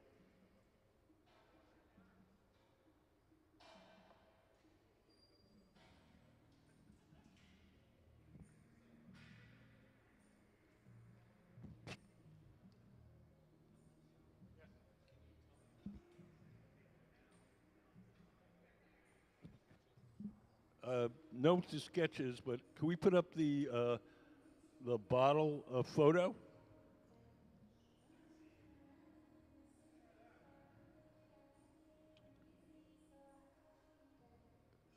So it's going to be something like this piece up here. And he's melted some bars of very stiff glass called Duro into that mass of clear glass. And we're going to blow another bubble inside that. And the stiff thing is going to create a texture on the outside like you see there. But we won't actually be forming it till after lunch. So when he rubs it against the metal table like that, he's trying to make the lines. We had straight ones. When you melted them in, they were straight like this. And now he's want to make them wobble. And that's why he's rubbing it against the steel table.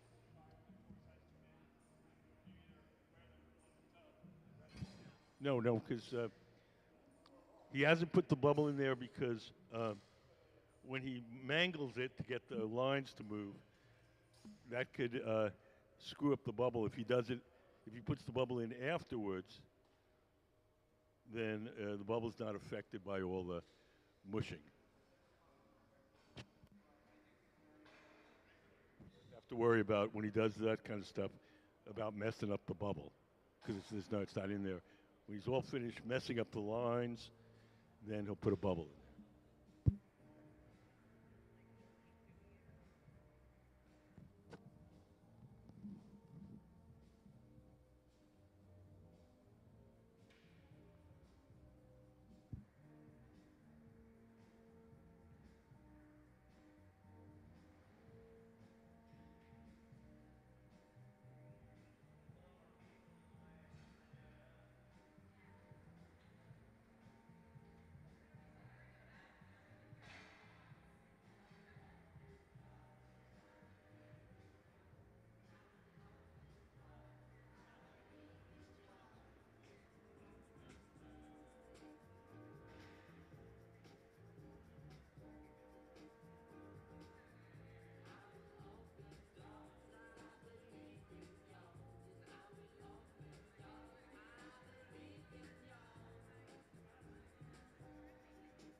So we have a little ridge plate there. He's pushing against that ridge plate. The ridges give it a little friction, and then moves the lines around so they're no longer straight.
you guys have any questions?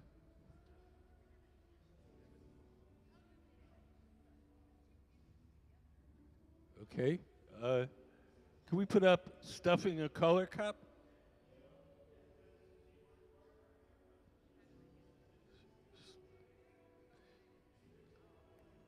So this is a piece he's making now is called the color cup or stuffed cup, and it has the black lines with the very stiff glass in it.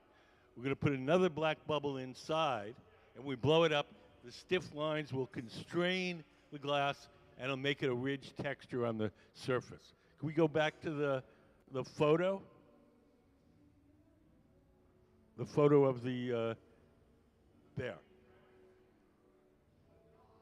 So, yeah. So that's gonna these black glass rods called Duro are very stiff, and they're going to constrain the glass, and that will give it that texture. We blow glass every day that the museum is open. So, yeah, we always have someone in here. We have guest artists. We have our resident team. We're always doing something. We have the kids design.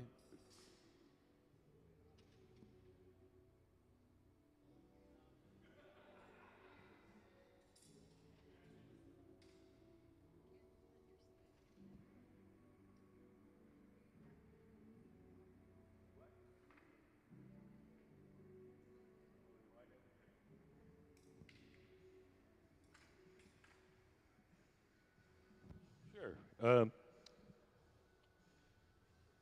That big solid rod of glass, that's all clear glass, and we've melted in some rods of this colored glass called Duro. It's very stiff. And we're going to blow another bubble inside there, and the stiff rods are going to restrict it, and when we blow it out, it's going to cause a texture. Can we put up the photo on the texture? The photo of the finished piece?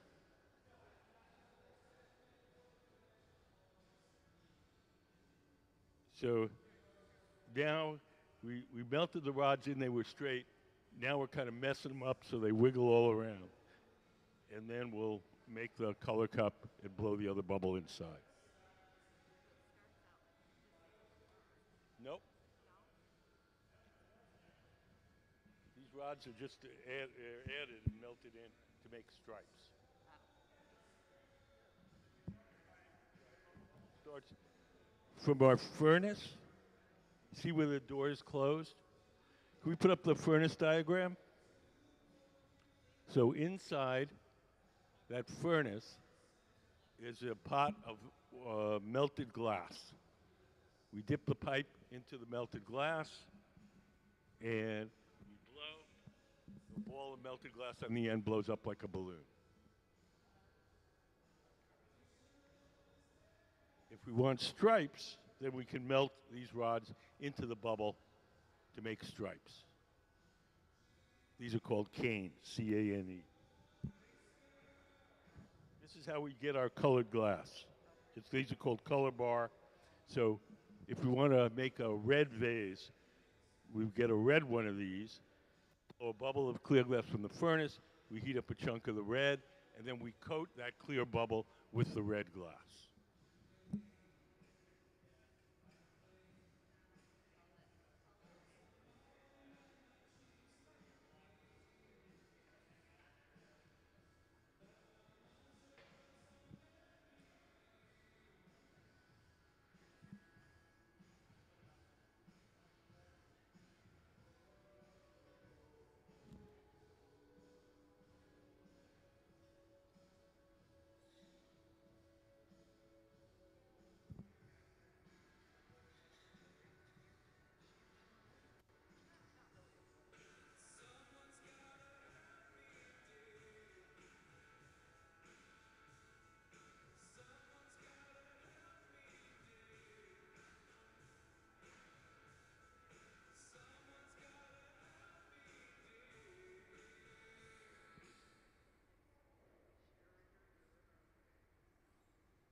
So now we've pushed around all those stripes of the Duro glass, that stiff glass, and now we're going to blow a bubble into that mass of glass. Gabe's sitting on the left. He's the man who's blowing.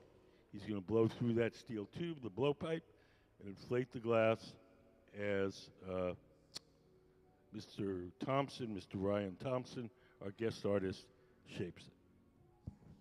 Mr. Thompson is the man in the white t-shirt at the center of the workshop.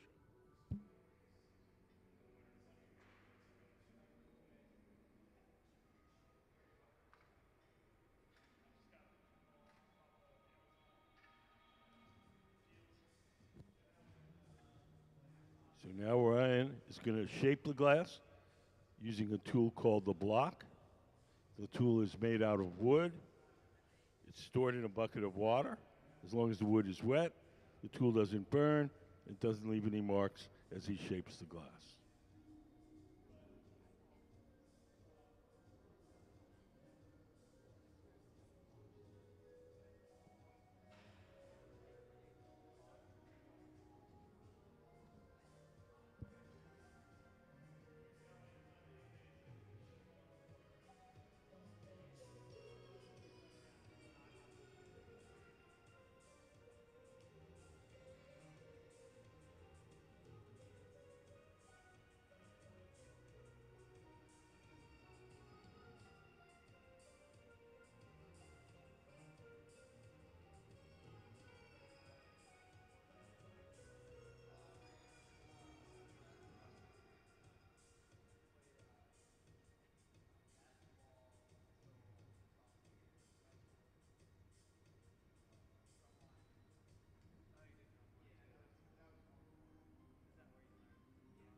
So Mr. Thompson is blowing it up. The pad in his hand that he's shaping the glass with is just folded up ordinary newspaper soaked in water. As long as the newspaper is wet, the paper doesn't burn too much and it doesn't leave any marks as he shapes the glass. Just everyday newspaper, nothing special.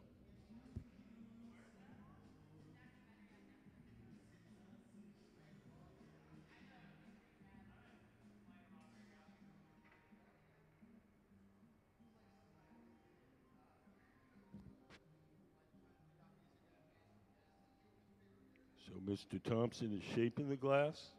His assistant is holding a wooden paddle in front of his arm to shield him from the heat.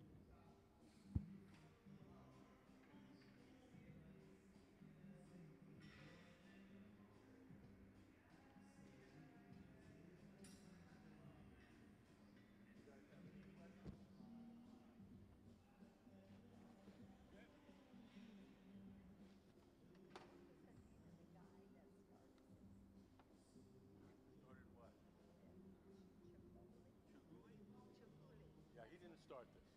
Oh, he didn't? Nope. Who started? Who started it was a collection of the city fathers of Tacoma. It had to be at least 10 years ago. He hasn't set foot in here in the last 10 years. It would have to be at least 10 years ago because he hasn't set foot in here in 10 years. He's an engaging guy. We admire him, but he's not a part of this museum.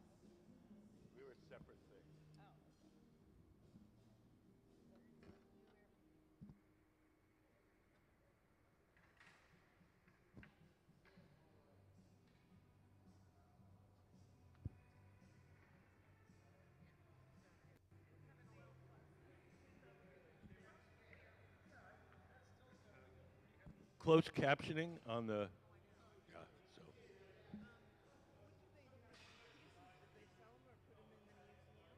we do all sorts of things. There's no one answer to that. When we have a guest artist like Mr. Thompson, he'll keep everything he makes except for two pieces. One will go in the museum collection, and one will be sold at our annual auction, and everything else he takes home with him. So,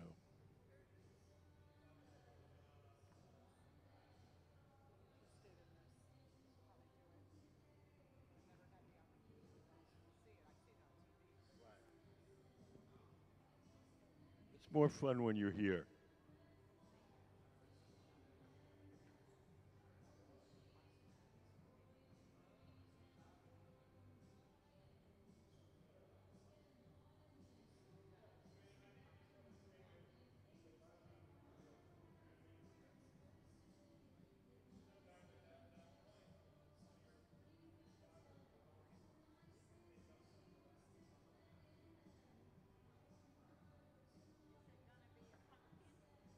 No, no, it's going to be a big, fancy sculptural bottle. The part he's making now is called the color cup. And he's melted in some of those black stiff rods. And when we blow it up, those stiff rods are going to contain the glass and it'll make a little texture between the rods. Yes. Can we put up the photo again? The photo of the finished piece?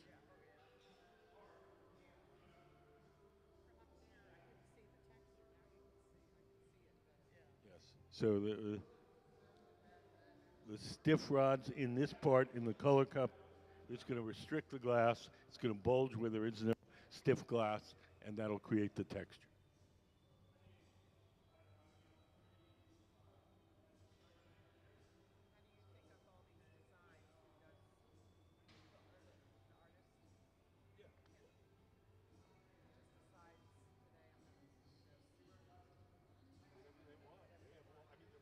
People, they do all different things. Some of them are making stuff for a specific purpose. Some people are making stuff just because they want. Some of the stuff they make is crazy. Some of the stuff is very normal and it's all over the map.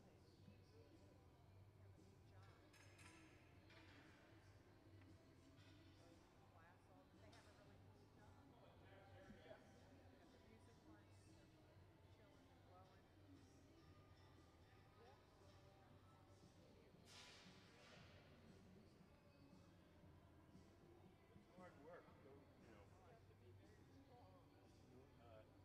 minimize it.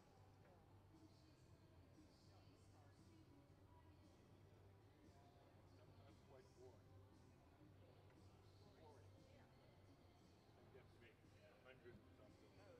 You have to make hundreds or something. I'm consuming it more. Oh yeah, I've been professional glass blower for about 10 years.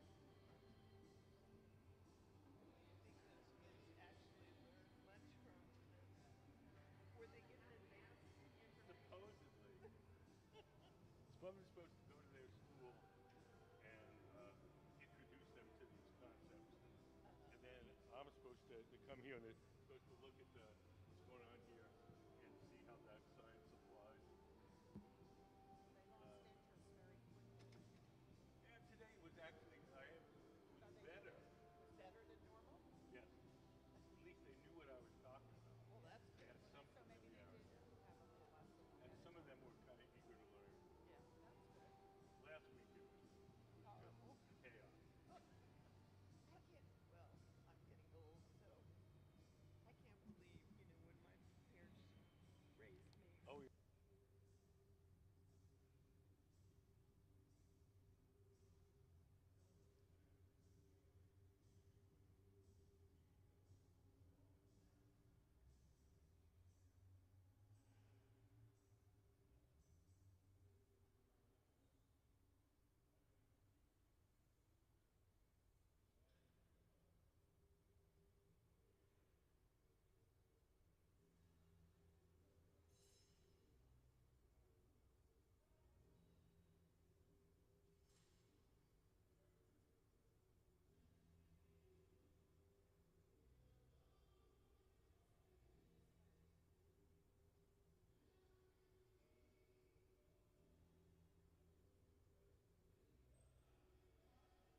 We're going to open this up and make what's going to look like a little bowl out of it.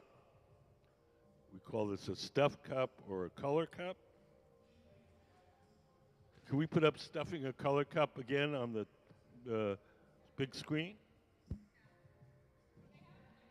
So you see the part marked color cup sitting on the metal stand?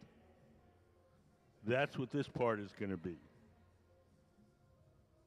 We're going to get another bubble of black glass, drop it inside and blow and fill it up.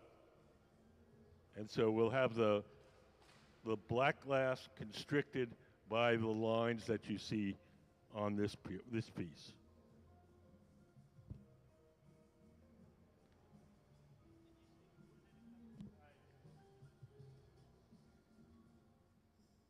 Do you have any questions? For the black glass, is this still clear glass and then they add black rod to or pigment, or how do they get? We coated the first blue bubble clear, and then we coated it with black, and then more clear over that. Okay. So So you describe the bubble that they're going to insert as being black glass. yes, and then- well, yeah, it's going to look. It'll actually be black coating a clear glass. But the black that we use for the interior bubble is soft, and the black that we use to make the stripes, that's very stiff. And so when we blow the thing up, the soft black is going to protrude between the stiff lines, and that'll give us our texture. Stiff glass, you buy that almost like colored glass in rods. Yeah. Yep, we buy it just like, like those rods over there. It's called Duro. That's the name for these stiff colors. And they're usually made by adding extra alumina to the glass that makes it quite stiff.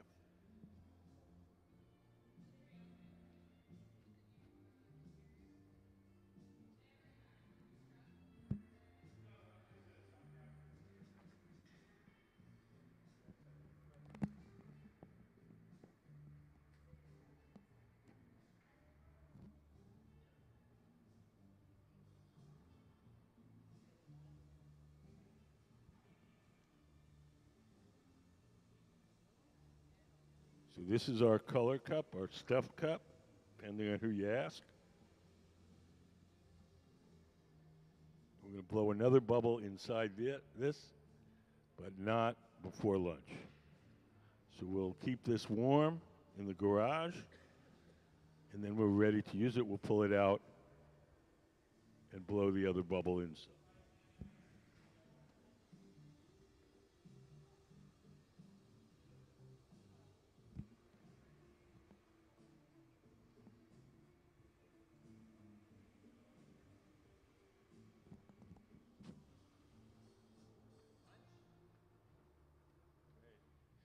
So, yeah, that concludes our demonstrations for this morning. We're going to take an hour lunch. We'll be back in an hour and do more glass blowing. If anybody has any questions for me before I leave? Do you have any questions for me before I leave for my lunch? We really did learn a lot more than we knew about radiation, convection. Very good conduction. I'll tell you what. And most interesting. We enjoyed it. Got nice and early. And, Wow, the kids got out of here. oh my God, I was so happy. I was this close. This close to yelling. And the one kid, he kept going back like this and hitting my leg. He was hitting my legs with his head. He kept going, I know that. And then he looked around. What happened to parent control where you teach your kids how to act when you go out? If I act like that, oh my God. I'm glad I'm not a teacher. All I can say is I'm glad I'm not a teacher. Yeah. I think after that I need to lie down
Hi, everybody. Welcome to the Museum of Glass. Today we have a guest artist, Ryan Thompson.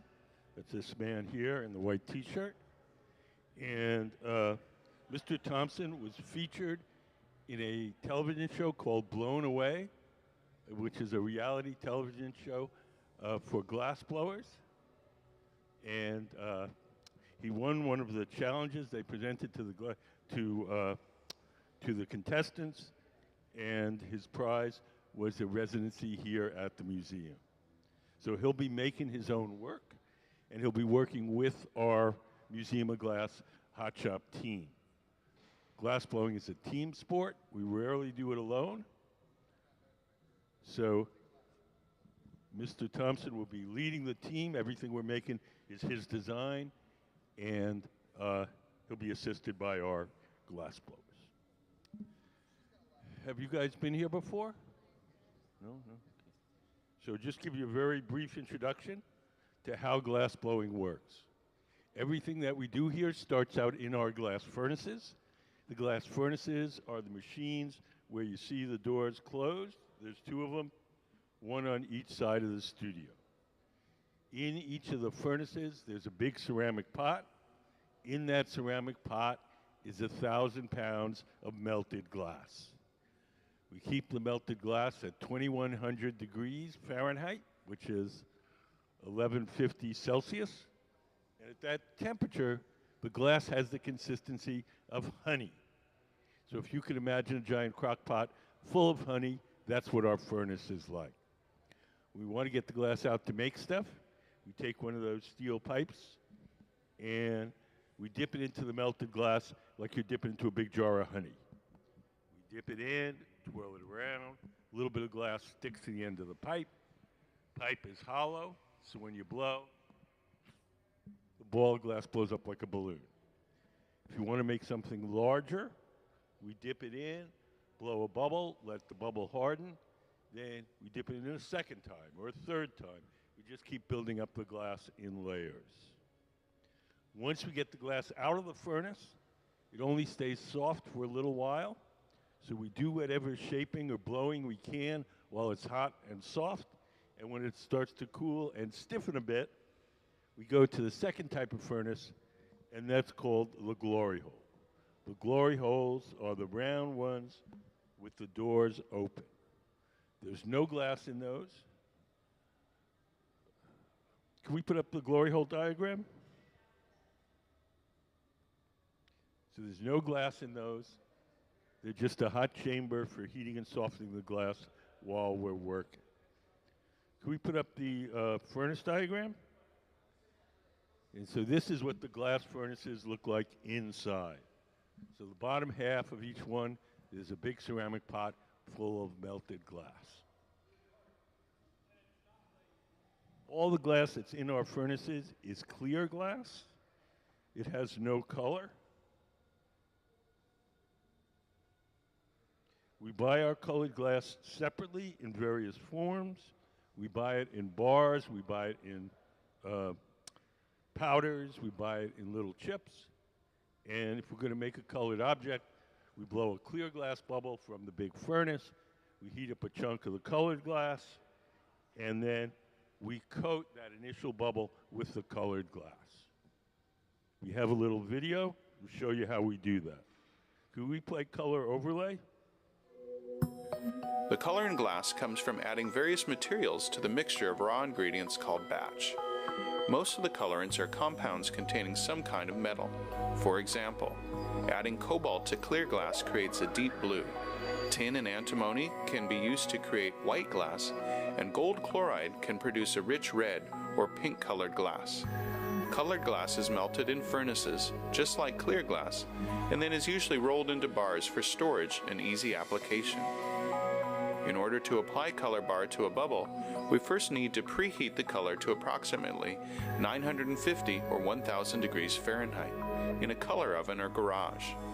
Once warm, the color is then picked up on the end of a punty rod using a little bit of clear glass as a support. The color is then heated in the 2300 degree glory hole to soften it and make it malleable, while another artist creates a small bubble of clear glass on a blowpipe. Once warm, the color is dropped over the clear bubble, and then using a variety of hand tools or the steel marver, the color is rolled back over the clear in an even layer. This process is called dropping color, or creating a color overlay. Depending on the project, that bubble is then usually gathered over with clear glass and blown into the final form.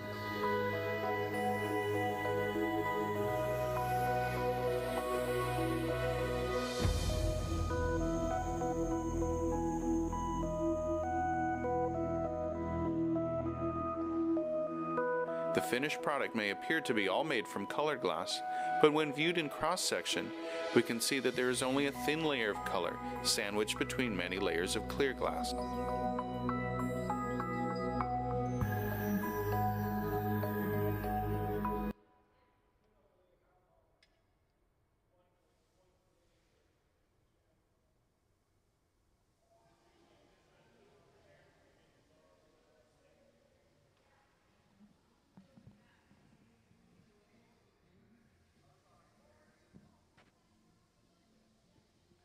So right now, Mr. Thompson has a little tube of black glass, and he's flaring it out and making little discs.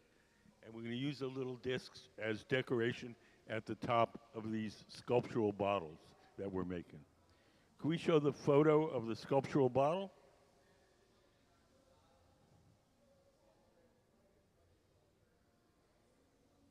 So it's going to be similar, not the same, but similar to this one you see here.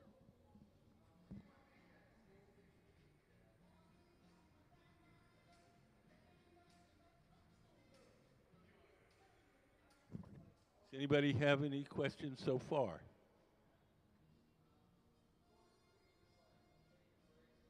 Can we put up how hot is it? So if you look up on the big screen, we have a little chart. We can tell you all the temperatures of the different machines. The temperatures in white are the Fahrenheit ones. The temperatures in orange are the Celsius ones.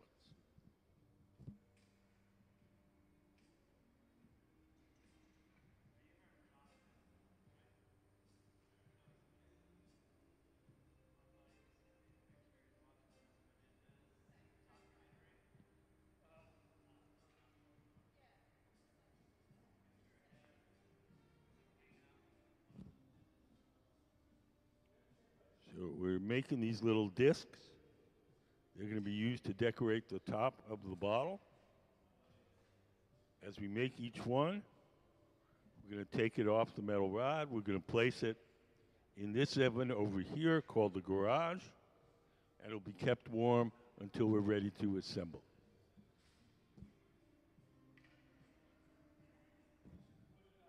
Mr. Thompson is a graduate of the Bowling Green State University in Ohio. He's worked at the Toledo Museum of Art in their glass shop, also in the glass shop at the Henry Ford Museum in Detroit. And now he has his own glass shop in Toledo, Ohio, called the Hunt Street Studio.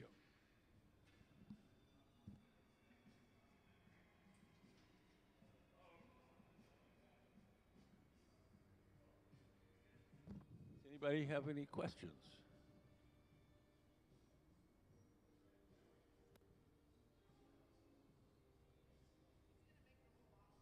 Yes.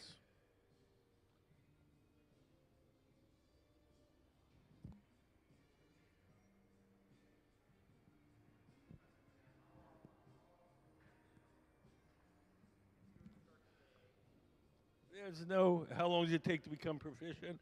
It depends on you. It's very much like learning a musical instrument or a sport. You know, how long does it take to become a basketball player or a violinist? It varies quite a bit from person to person.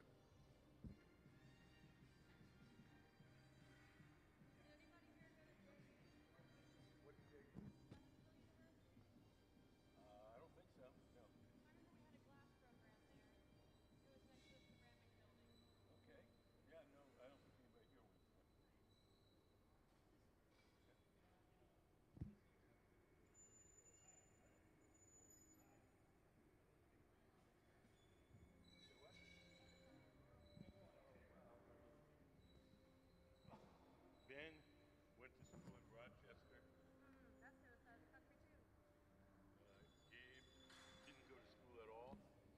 entirely at work. They have all sorts of different backgrounds.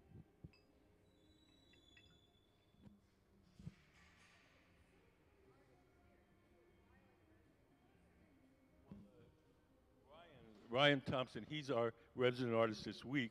The other people are work for the museum. This is their job. So they're here 40 hours a week. We have very little turnover. Ben and Gabe have been here for 22 years. Sarah maybe 16 or 17.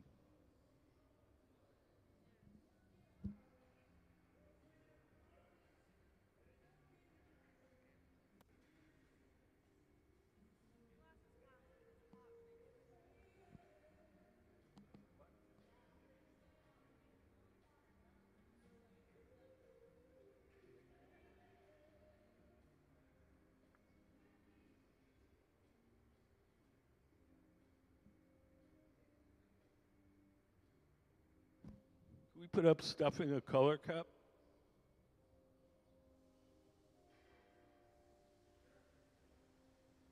So we're going to do what's called stuffing a color cup. And it's a process in which we layer two different colors, two different patterns. We blow one of the bubbles out to like an open bowl sort of shape. You can see that's marked color cup. And then we drop another bubble in with the second color, second pattern, and we blow that in there. The two patterns are joined and layered. So we've already made the color cup before lunch. And it's sitting in this oven over here, staying warm, the garage. We call it the garage because that's where we park stuff until we're ready to use it. We're going to use it once we have the inner bubble made, then we'll pull the color cup out and blow one inside the other. Yes?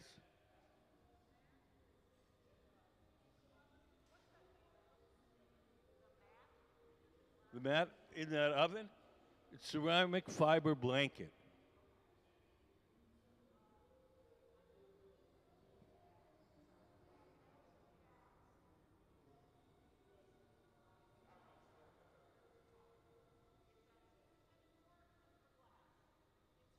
Well, our glass has no lead in it at all.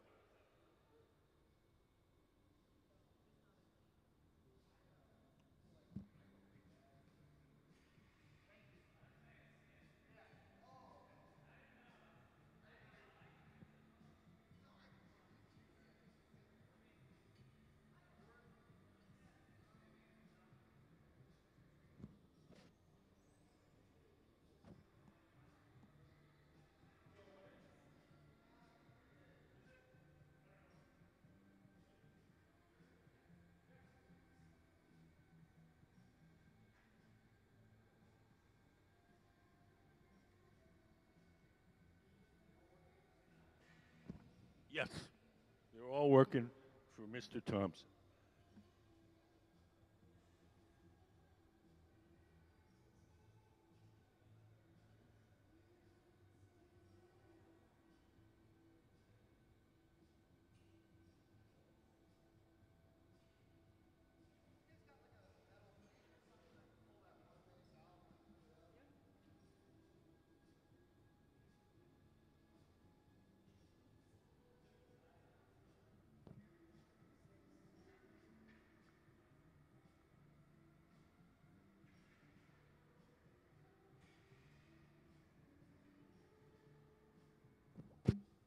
So over on the left,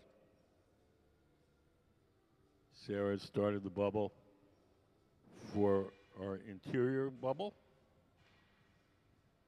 So we blew a bubble of clear glass. Oh, nope. Sarah's heating up the color. My mistake. So we buy our colored glass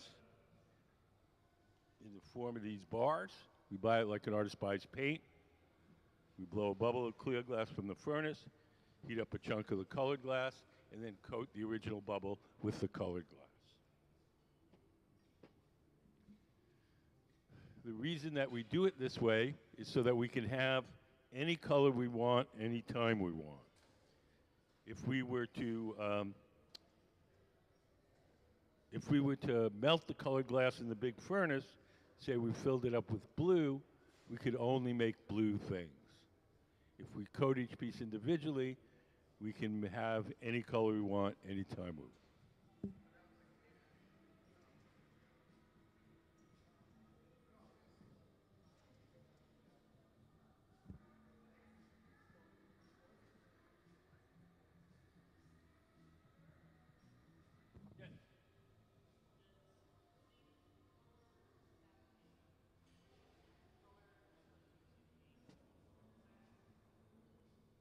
Say that again?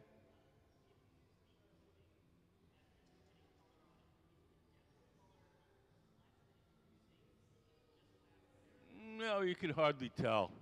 In fact, most of the time you can't even tell.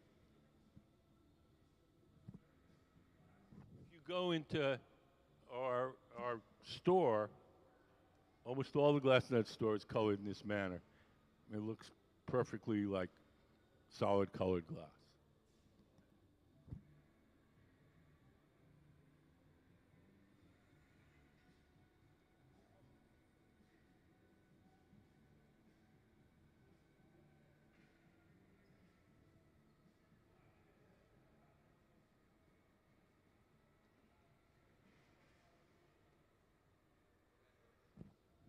Sarah's heating up the color. Ryan is getting some clear out of our furnace. He's going to blow a bubble of clear, and then we're going to coat it with, in this case, black. All glass, when it's really hot, appears to be orange. The orange color that you're seeing is the glow from the heat, not the color of the glass. When the glass cools, that orange glow will disappear, and you'll see the true color. If you think about your own homes, if you have an electric stove, the burners are gray. When you turn them on to cook something, they get hot, they glow orange for a little while. Turn them off, they cool down, the orange disappears. That's the same thing you're seeing here with the glass.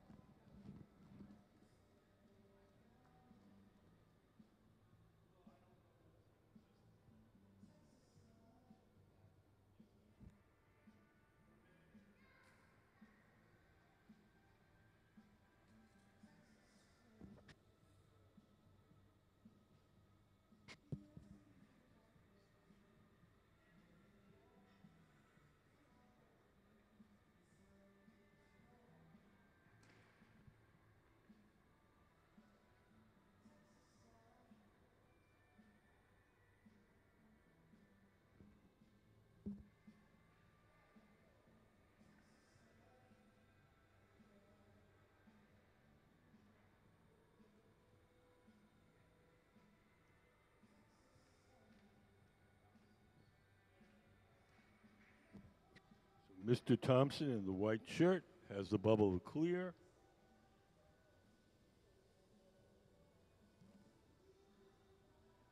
Sarah standing at the glory hole has the color, which I believe is black. I think everything we're making today is black.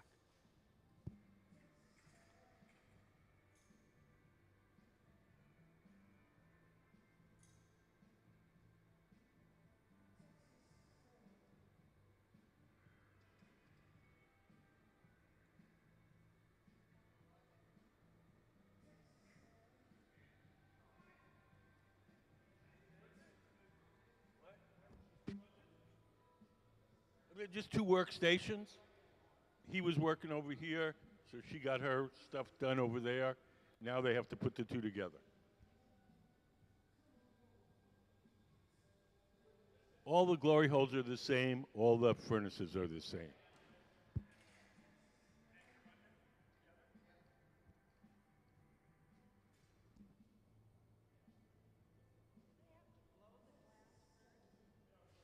You have to blow it first? I don't know what you mean. We did.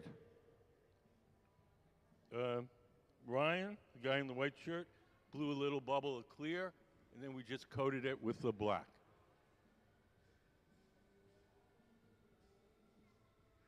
A glass blowing in real life is not going to look like the movies. There's not going to be a lot of huffing and puffing and people with big cheeks. Most of it is heating and shaping.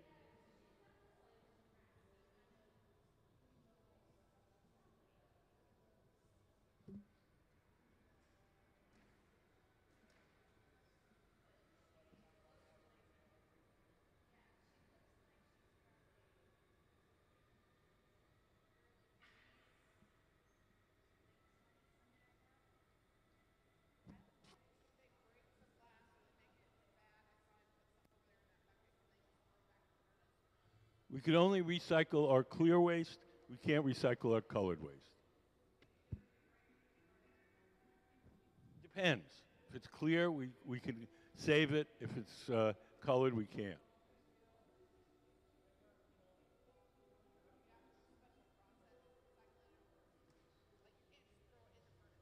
Well, it would make bubbles and it would screw it up if we just threw it in right now. So what we do is we wash it, we bust it up into small pieces, and then we include it with our fresh ingredients and a certain percentage of used glass.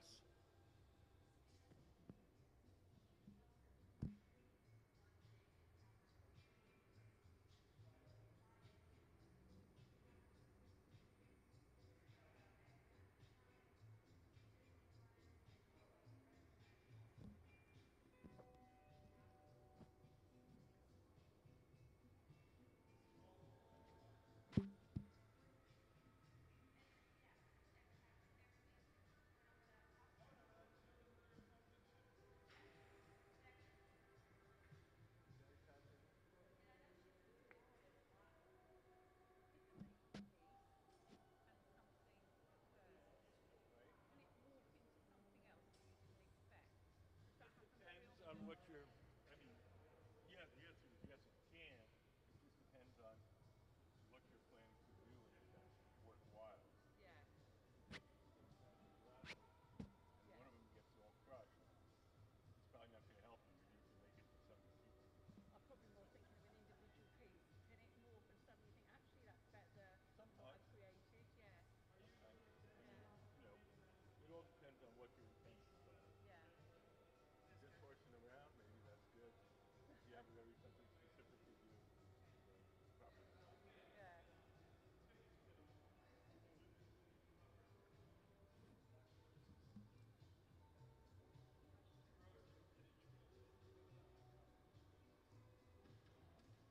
Yes.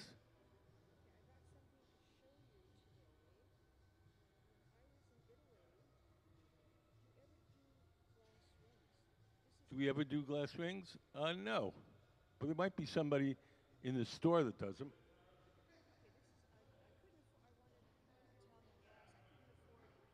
Mm-hmm. Yeah, it's nice. Yeah. Especially because you come in here. Oh, I've seen plenty of glass rings in my day. They've been making them since Roman times.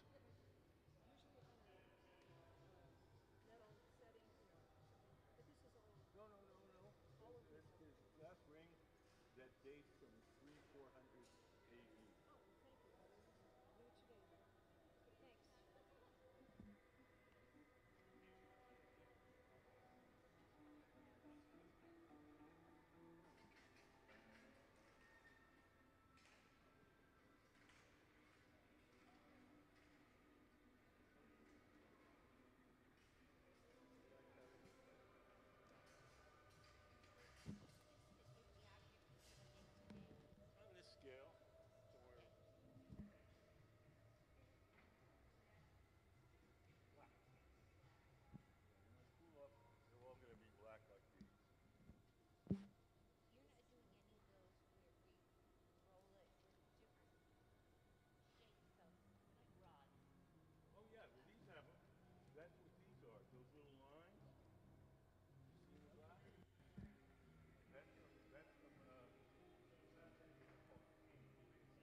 If you look on our balcony, you can see some fancy cane pieces up there.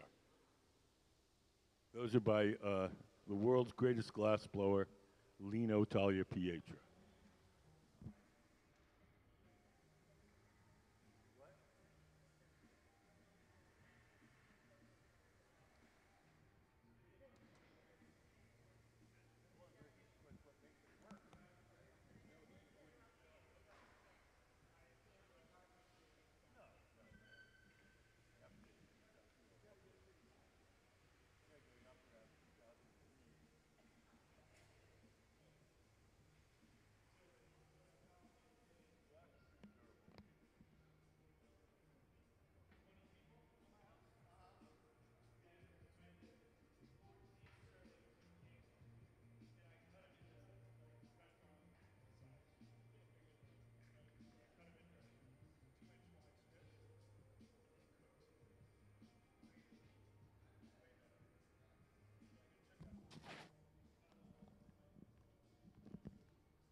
So now Mr. Thompson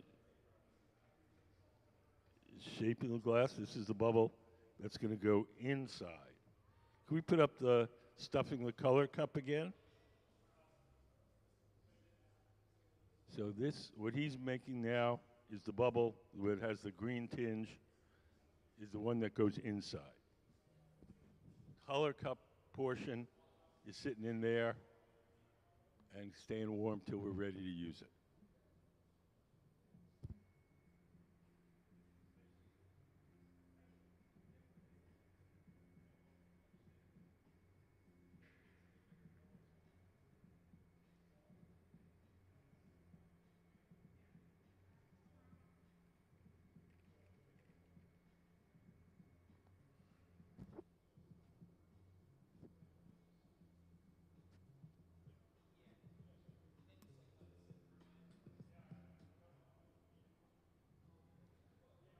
Hi.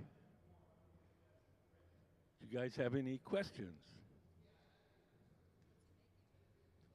He's making some pieces, these fancy sculptural bottles, similar to the ones that are on display.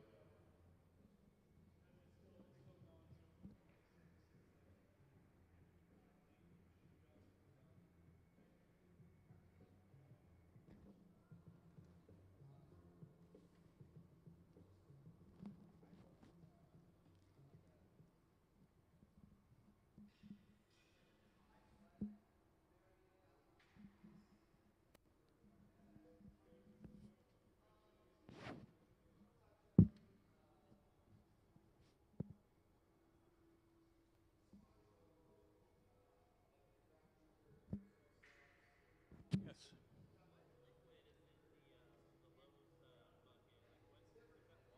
Water.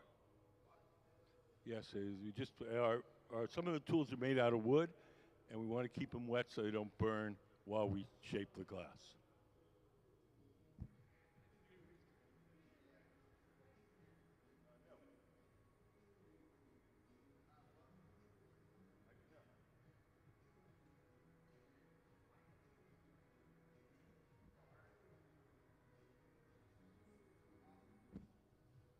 So the man seated to the left of the workbench, he's the guy that's going to be blowing.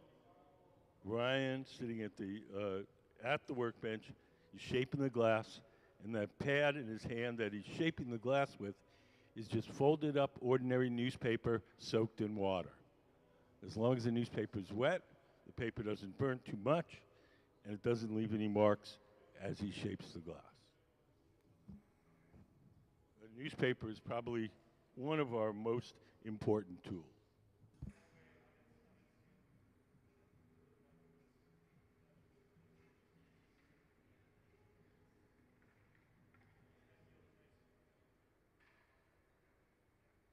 So that bubble that he's working with now, that's been coated with black.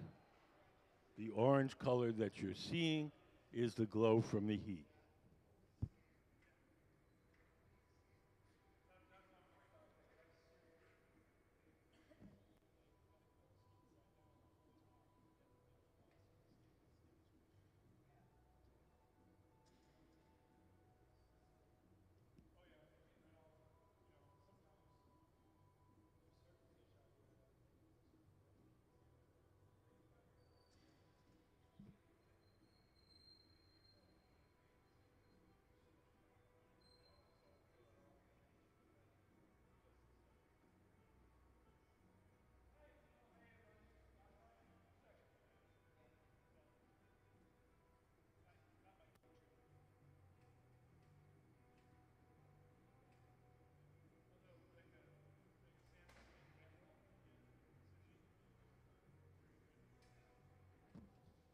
Now Ryan's letting that bubble cool and stiffen a bit.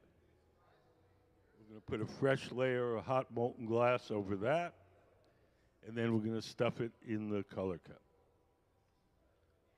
Gabe is standing behind the garage, is warming up the color cup.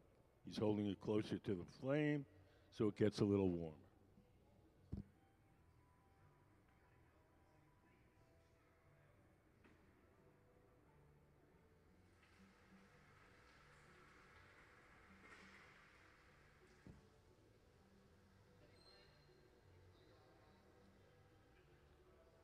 Now Ryan's going over to our pipe cooler. The only time these pipes really get hot is when we reach into the furnace to get more molten glass. After we do that, we take it over to the pipe cooler. We spray water on the metal pipe. That cools it down and makes it easier to hold. All the weight is way out on the end of that pipe, so the higher up we can grab it, the better leverage we have.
So now Ryan is shaping the bubble using the newspaper.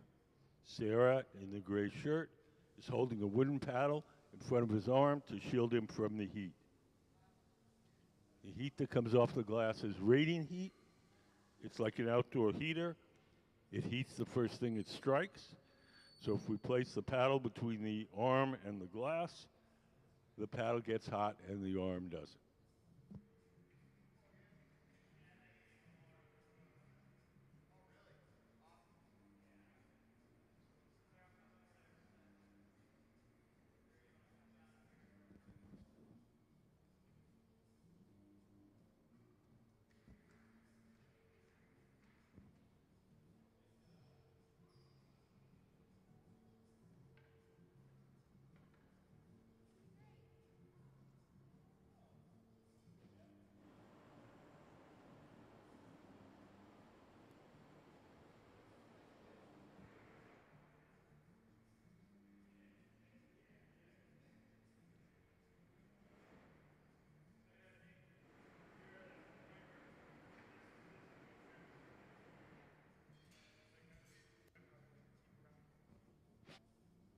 So over on the far left, Gabe in the black and white hat has the color cup.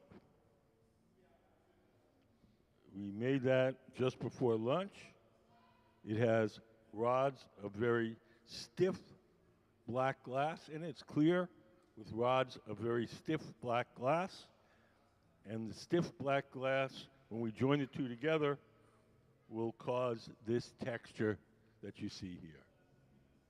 So it's black on black, but the stiff rods will stay more compact. The areas where there's no stiff rods will blow out a little further.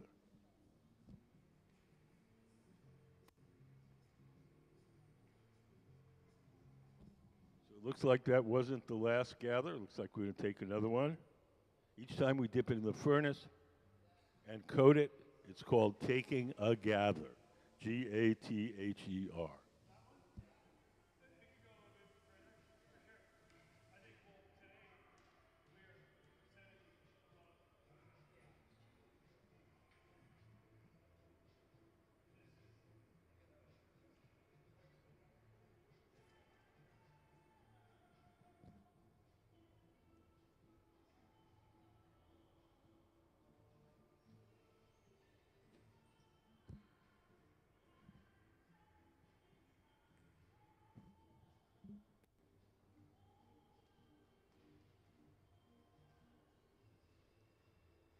So Mr. Thompson's taking another gather.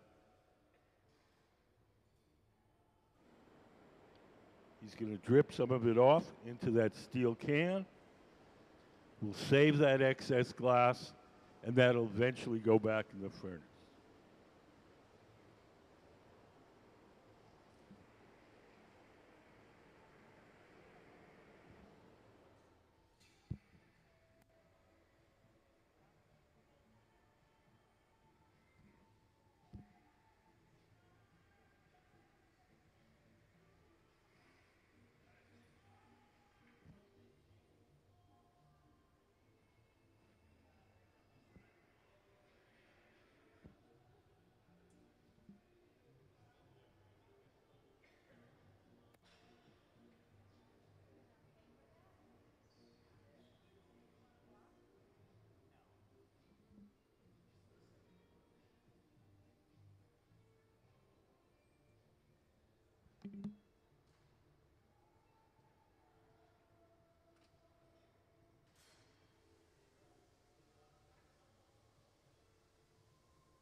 Looks like he's going to take yet another gather. I wasn't expecting that. So we want to have a nice, cool, stiff core with molten glass around the outside. And then when we stuff it in the other cup, the molten glass should flow and fill the cup.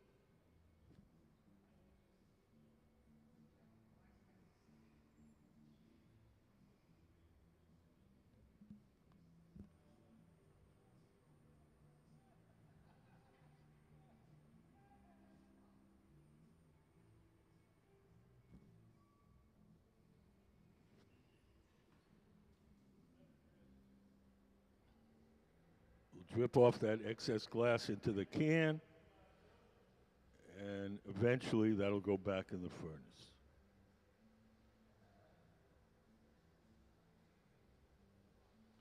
He's going over to the pipe cooler.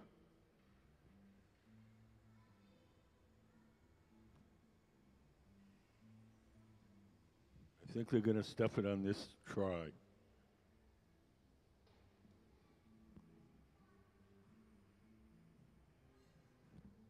Sarah's put a little stand down in front of those stairs.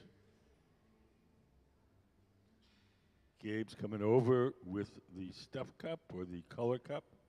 People use either or name for that.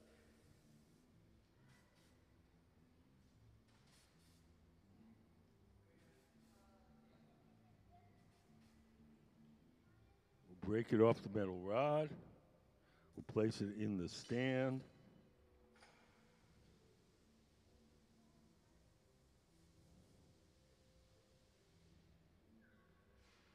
Mr. Thompson will go up those little stairs,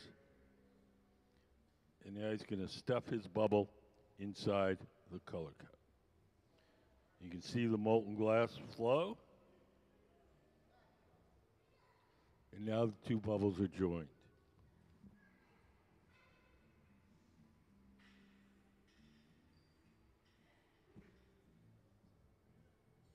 Does anybody have any questions?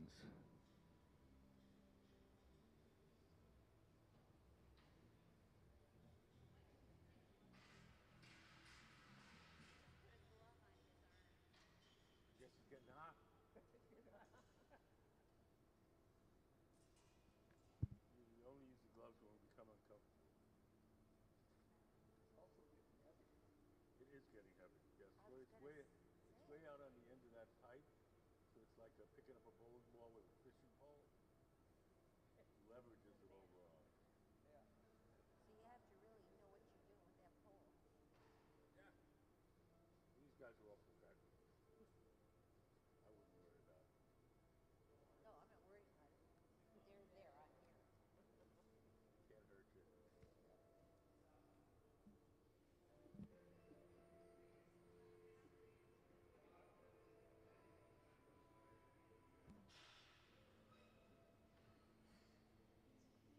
So now we have the two bubbles joined. The outer one was clear with very stiff black stripes on it with a special glass called Duro. And then we just have a plain black bubble on the inside.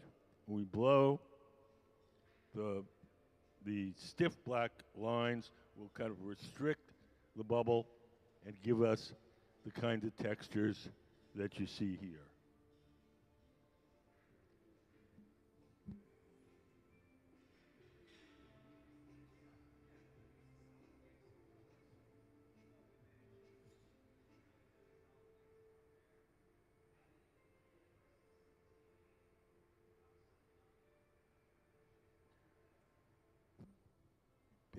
Ben Cobb, head of our glass shop, shaping the glass on that steel table.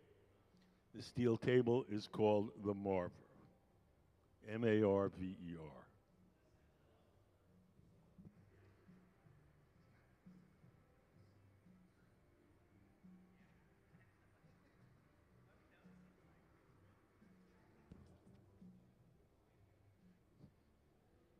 Do you guys have any questions? Oh, I have no idea.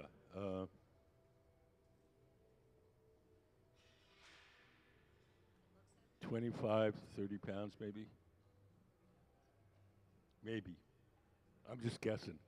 I would be terrible at county fairs guessing people's weights.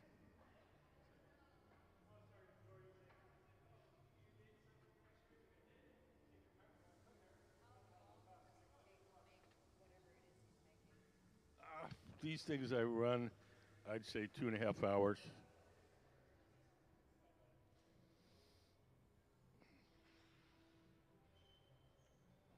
Maybe a little less, maybe 2 hours.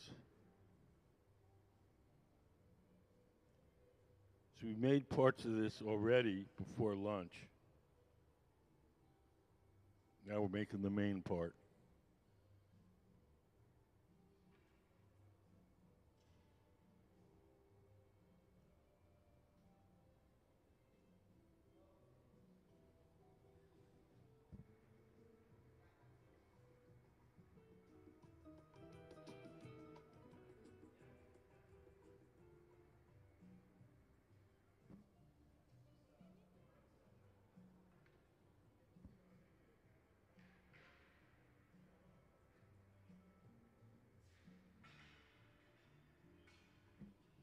So that bubble is hollow now, but it's quite thick. We're going to blow it up like a balloon. Notice that one of the glass blowers is seated to the left of the workbench. That's Gabe. He's the man who's going to be blowing. He's going to blow through that steel tube and inflate the glass as Ryan, sitting at the workbench, shapes.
So now Gabe, sitting to the left, is blowing.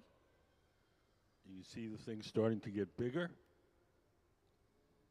Sarah's holding a wooden paddle in front of Ryan's arm to shield him from the heat.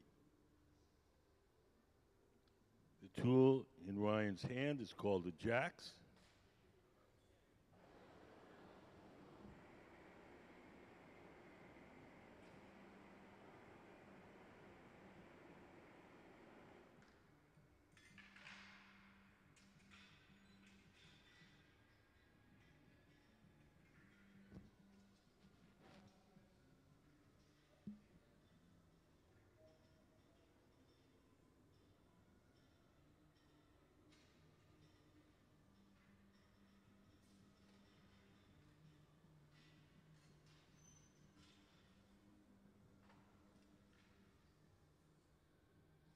Ryan squeezing it with the jacks, making a sharp crease in it. That crease is the place where we're going to be able to break the glass away from the metal pipe once we're done shaping.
So Ryan is squeezing the glass with the jacks.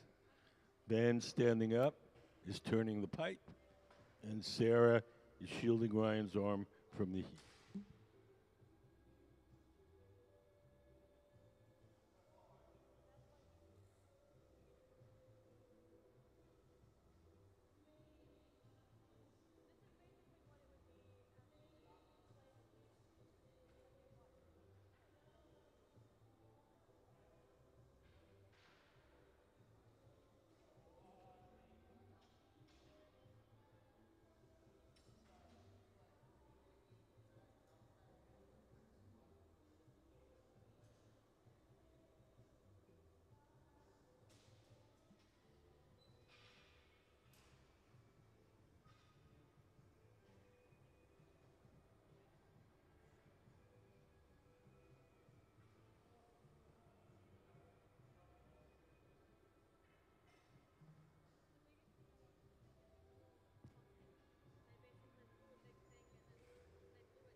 So Gabe is blowing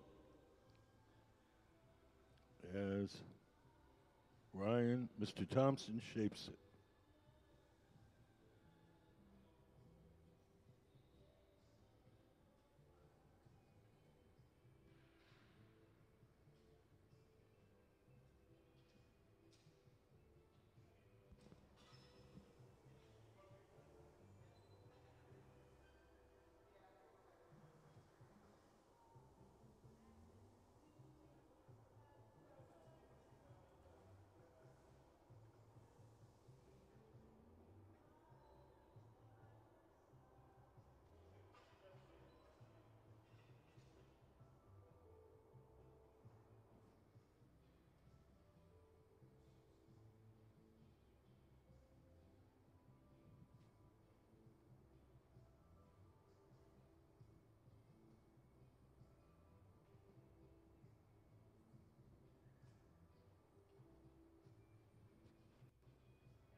You can start to see the texture appearing.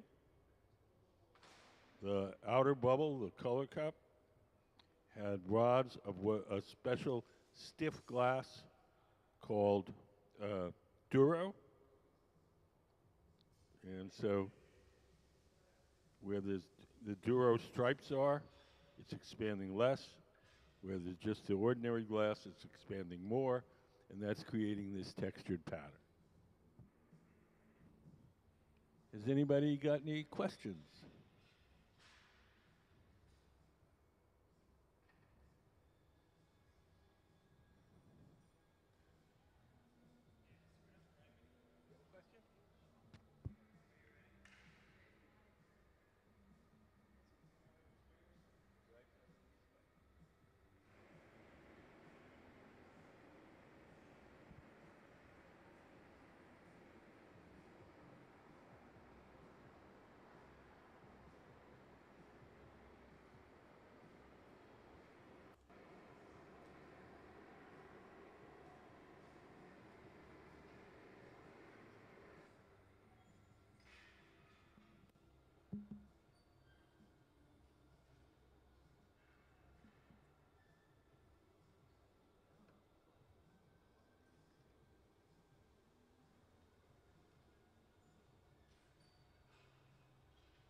So now we're going to attach a second steel rod called the punty, P-U-N-T-Y. The punty will hold this bottle from the bottom while we shape the top.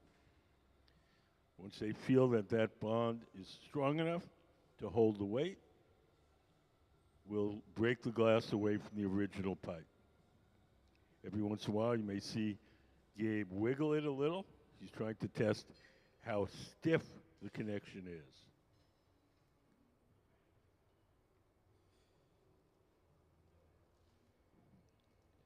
If he takes it off too soon, the thing will go wobbling all over the place.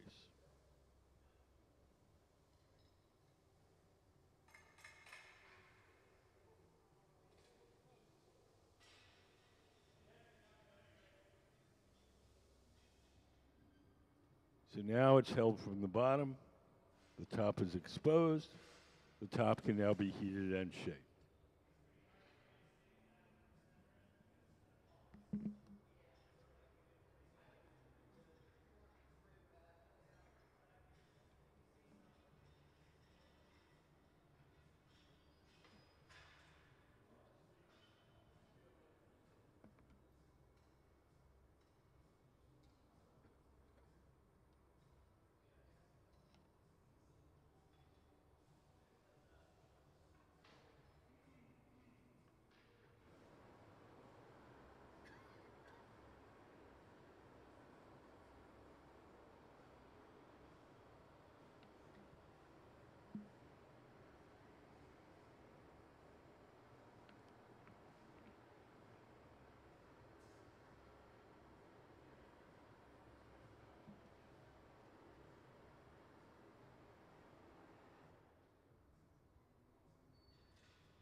Has anybody got any questions?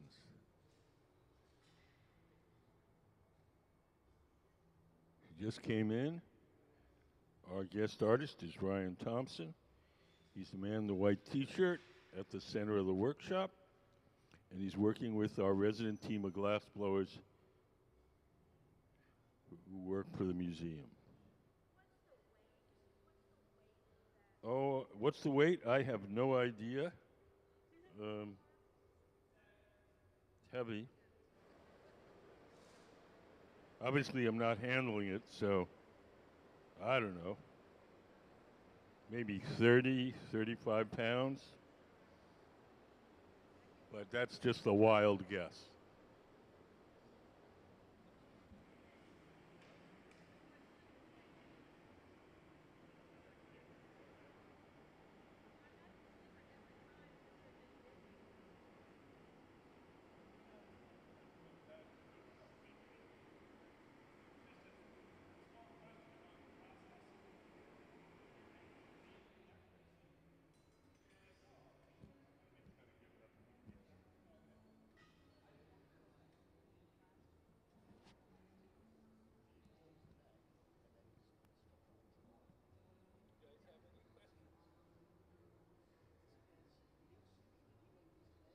No. I mean, he made them, but not today. Everything that we make has to be cooled slowly overnight. Anything that's out here today has to be made at least today.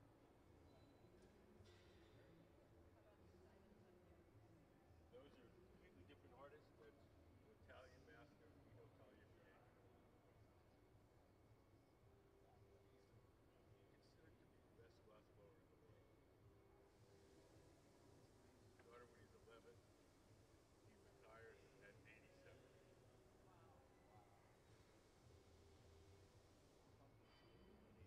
What?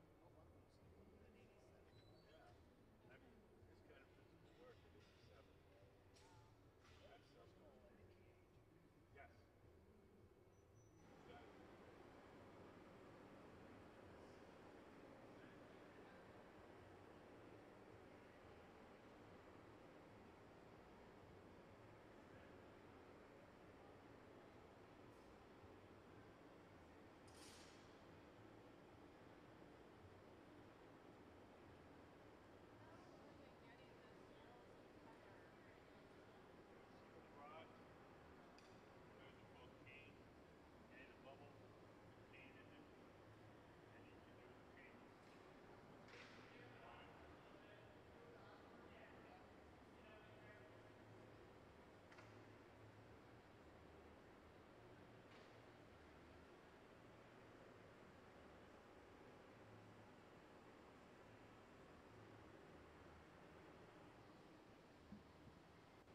So we're thinning out the top. Glass that's near the pipe is always a little thick. So you take the tweezers, going to stretch it out, and then we're going to bust that gnarly part off.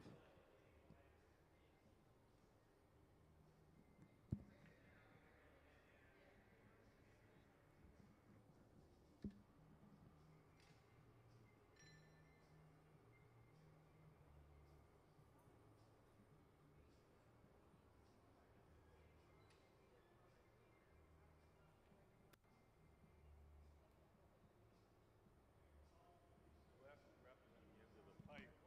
The end of the pipe is tapered, so it's like this. Can't come off.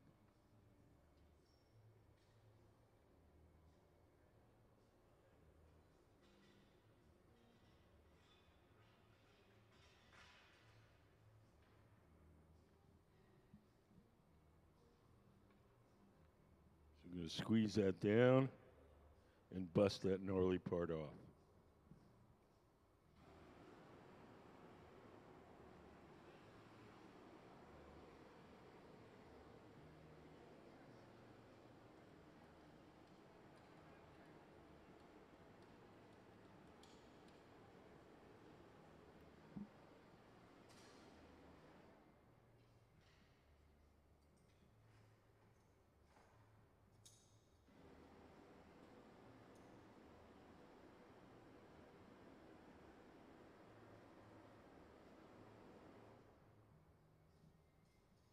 Here we go.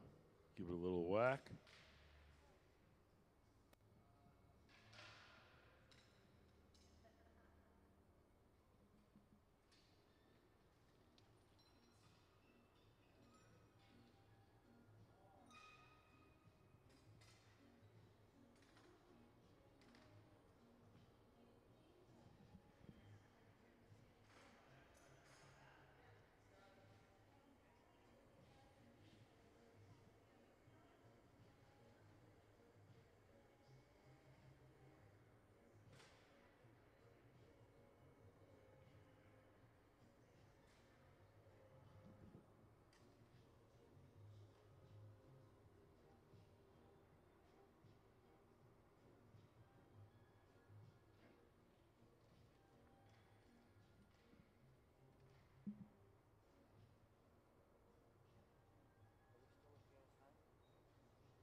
Does anybody have any questions?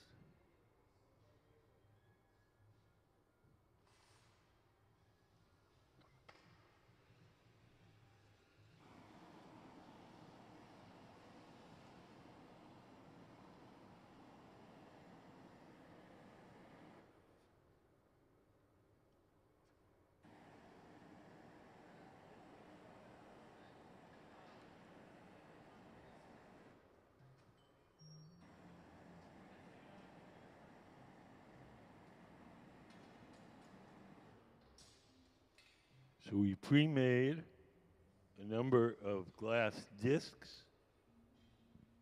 You can see right here. They're in the garage, and we're going to start to stick them on top of that.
Sarah, in the gray shirt, is going to pick up one of the discs from the garage. The garage is that silver oven with the curved side. We call it the garage because that's where we park stuff until we're ready to use it. The garage operates at half the temperature of the furnaces. It's hot enough to keep the glass from breaking, but it's not hot enough to make it soft. So whatever goes in the garage stays warm, holds its shape. We're ready to use it. We'll heat it up a little extra and stick it on.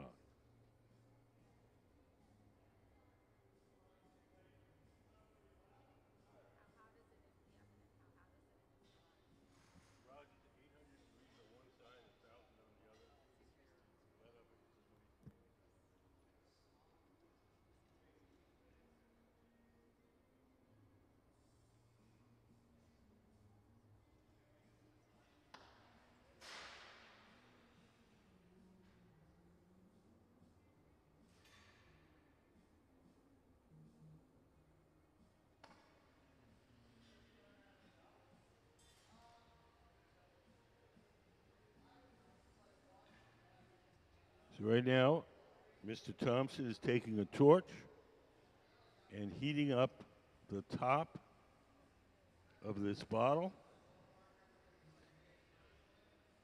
Sarah's going to fish out one of these discs, and then we're going to stick the two together. So we'll probably have three of them, I think, and then the neck.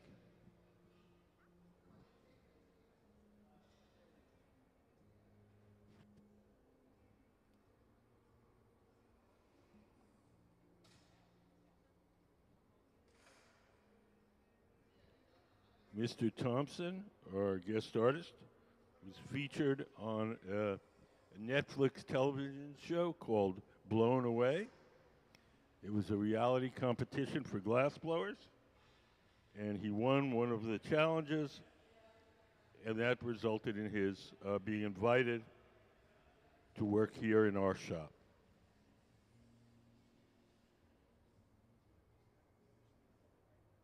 So if you're interested in seeing some of these guys on TV, Ben, tall guy in the black shirt, and Ryan, we're in season 4, episode 6, and it's on Netflix.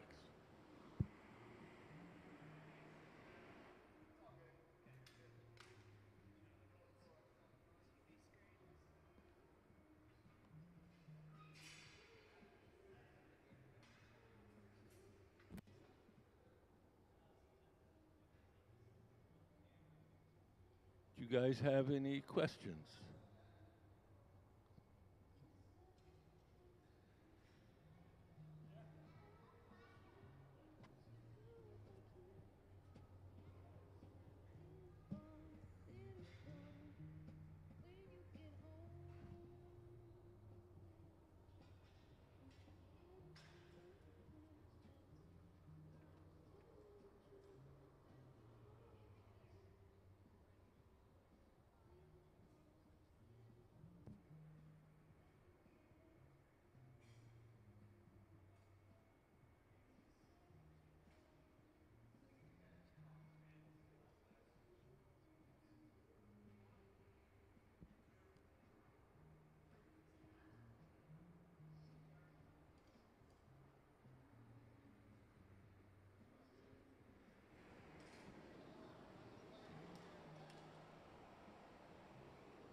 Does anybody have any questions?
So we're going to repeat the process. Sarah's got a disc out of the garage. We're going to bring it over to Mr. Thompson at the bench, and we'll join the two together. Hot glass sticks to hot glass. So if we get the place where we want to stick it hot and the thing itself hot, and we press them together, they'll stick to each other.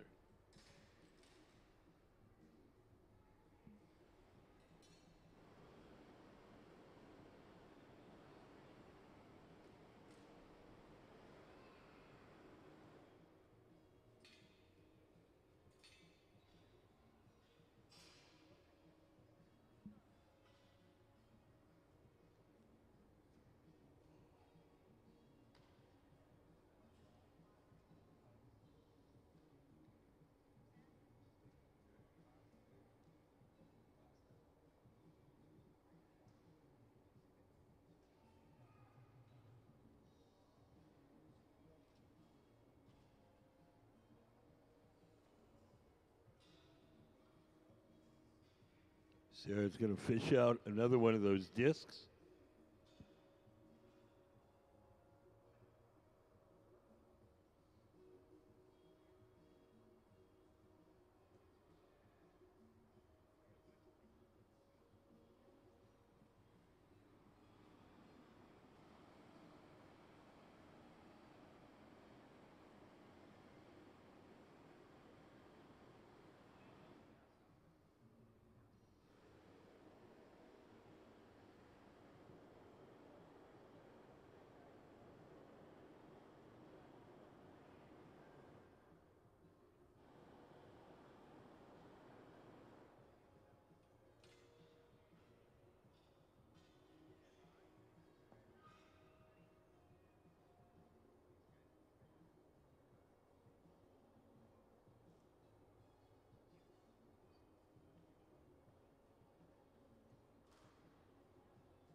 Comes Sarah with another one of those discs.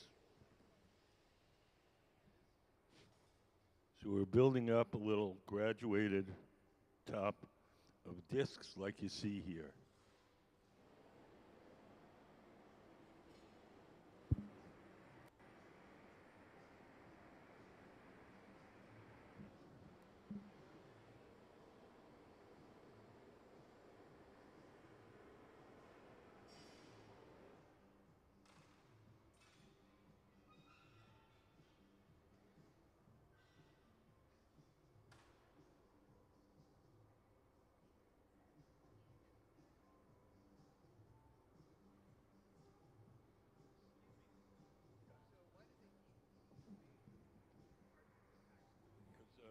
Why do I keep heating the base? The part where it's attached is very fragile. As we're working on the top, the joint between the metal rod and the bottle itself doesn't get heated as much. And if it gets too cold, that'll crack. So they're compensating for that by heating it with the torch.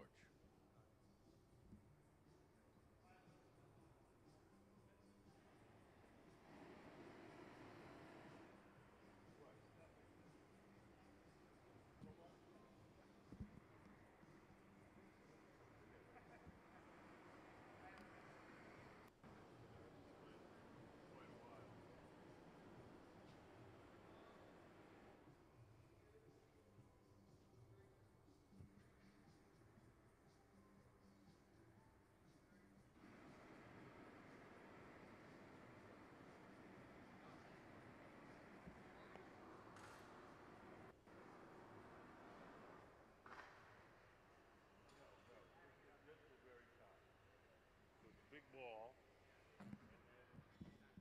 We layered two bubbles, one with a very stiff stripes in it, and one plain black and one with these stiff stripes. And when we blow them, we put one inside the other, and we blow it. Wherever the stripes are, it constricts it a little bit, and then wherever there's no stripe, it expands, and it forms that kind of subtle texture.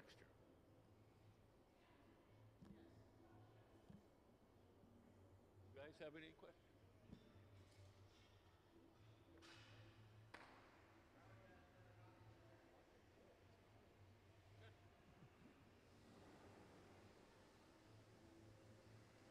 Here comes another disc. Oh, wait, maybe this is the neck. Oh, it's another disc.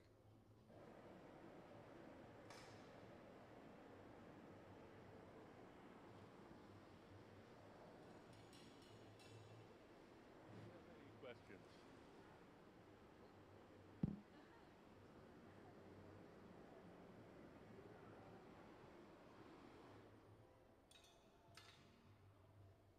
Can we put up some slides of Mr.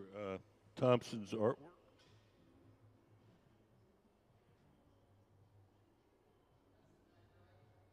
Mr. Thompson recently opened his own studio called the Hudson Street Studio, obviously on Hudson Street in Toledo, Ohio. Toledo, Ohio has a big history in glassmaking. The Libby Owens factory is located in Toledo. And there's a Toledo Art Museum, which has an extensive collection of glass, and it also has a working shop like we have here.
It's kind of complicated. It's two bubbles that are combined. One is a soft black glass, and then the other bubble is clear with rods of very stiff glass melted into it. And when we blow it up, the stiff rods constrict it, and the places where it's no stiff rods, that expands. And that's what creates the texture. I did catch that part. I just didn't. It blows. I've never worked with glass. Oh yeah, no, we don't expect you to. That's why we're here. When you say two different bubbles, I'll show you. how does that look like? I guess. I will show you. Can we put up stuffing a color cup? So look up on the big screen, we have a little diagram. So the bubble on top, that was one that was just straight soft black glass. The one marked color cup, that's the one that had the clear and the black stripes on it. As we blow one inside the other.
As we work on the top, we have to keep the connection, the punty, at the bottom warm so it doesn't crack.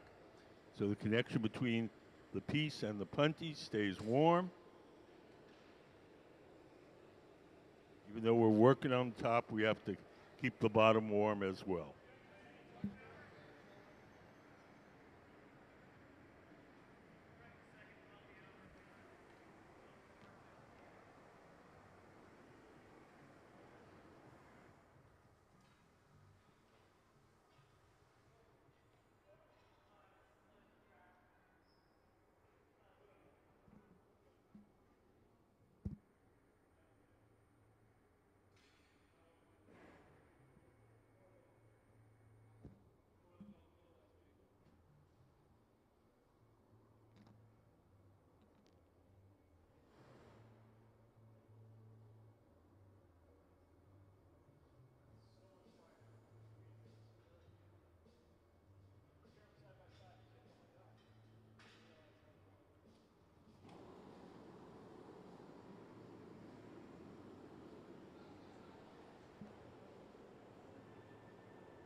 So we're getting pretty close to being done.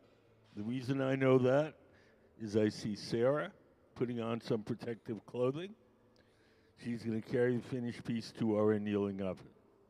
Almost everything that we make here has to be cooled slowly or it'll break. So we'll take it off the metal rod. We'll place it in an oven called the annealer where it'll be cooled very slowly overnight. The annealer is an electric oven. We have 4 of them here. On this, got a couple in back as well. The big black ovens at the opposite ends of the studio and the silver horizontal ones.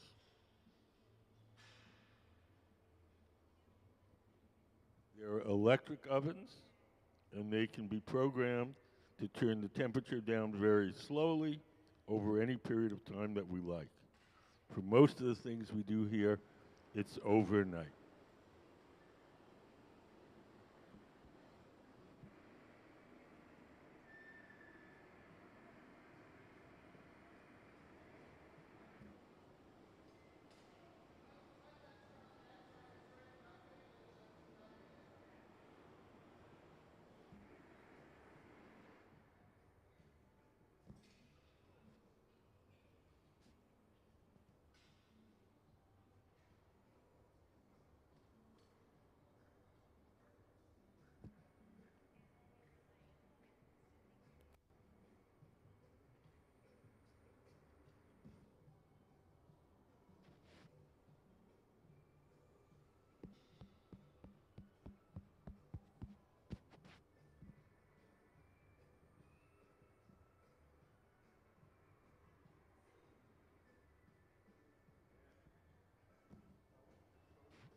So over on the right, Sarah has put on a Kevlar jacket and some Kevlar gloves.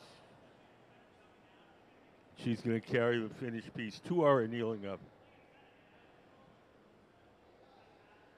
Kevlar is a fire-resistant insulating material.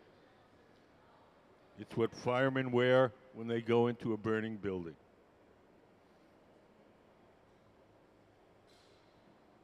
When she grabs that sculpture, it'll be approximately 1,000 degrees. At that temperature, the glass will be hard, and we'll cool it very slowly overnight.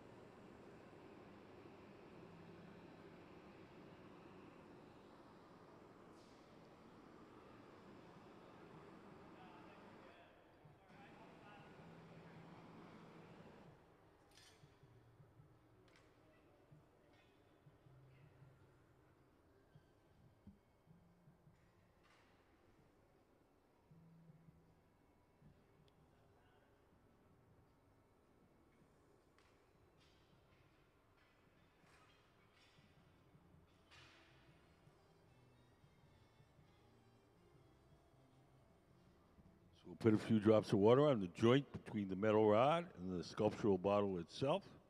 The water will crack that joint. Give a pipe a tap. Off it comes and into our annealing oven to be cooled slowly overnight. So let's have a big hand for Ryan Thompson, our guest artist, and the Museum of Glass Hot Shop team, Gabe Feenan, Sarah Gilbert, and Ben Cobb.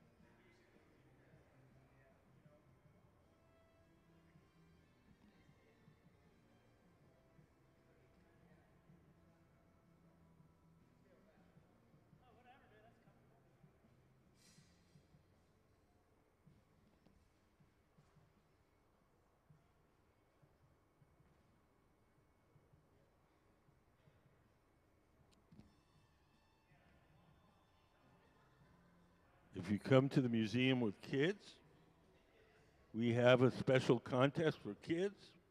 It's called Kids Design Glass. Any kid that comes to museum, 12 and under, can do a drawing. Once a month, we pick one of the drawings and make it out of glass. We make 2 copies, one for the kid to take home and one for the museum collection. It's free to enter. There's a table in the lobby with drawing materials and entry forms. And if you win, we'll call you up, bring the whole family down, and we'll make it right in front of you. Yeah. We play Kids Design Glass.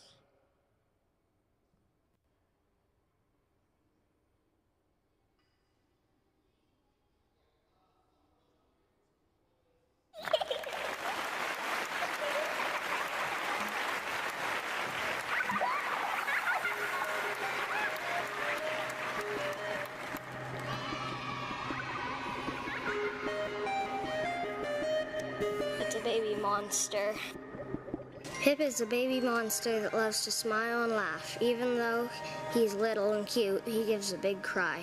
Also, Pip loves food, especially bananas. He will eat any speck of food in sight.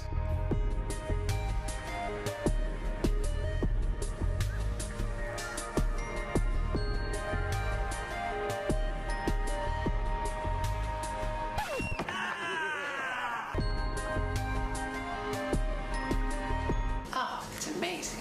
Totally amazing.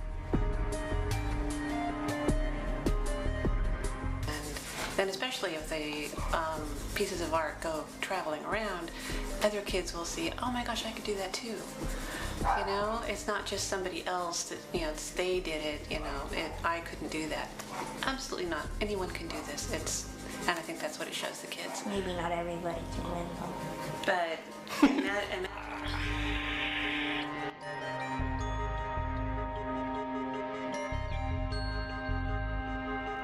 I think it's gonna stand up there with one of the coolest things that a museum has ever done. What is it, a cucumber all dressed up for a night on the town? That's pretty ridiculously funny. The funnest part about this project is how fresh the ideas are coming from the kids who they have no idea of glass blowing techniques. They don't care. Nobody saw this coming. We'd make one piece and it was given to the family. And then we realized, well, wait a second, there's something more here. We started to get more drawings, more interesting drawings, and it really kind of snowballed a little bit. Bacon Boy was special.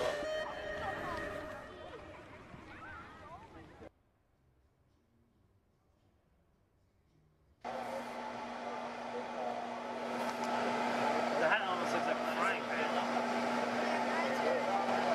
Maybe he's wearing a frying pan.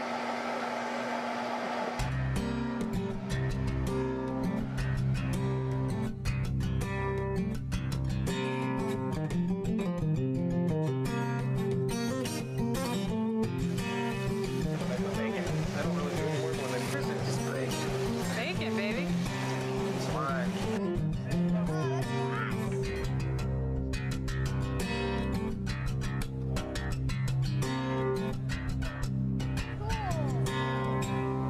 All I see. How's that for his arm?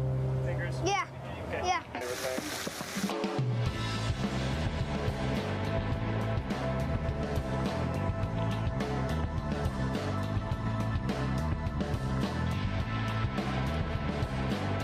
I think it really brings it home and really shows that, you know, there's an artist in all of us, I think. So, and it's human nature to be creative. So I think we lose that as we get older sometimes, and it's cool to see this pure creative nature that children possess. So I think it's cool to share that with the rest of the world, hopefully. So.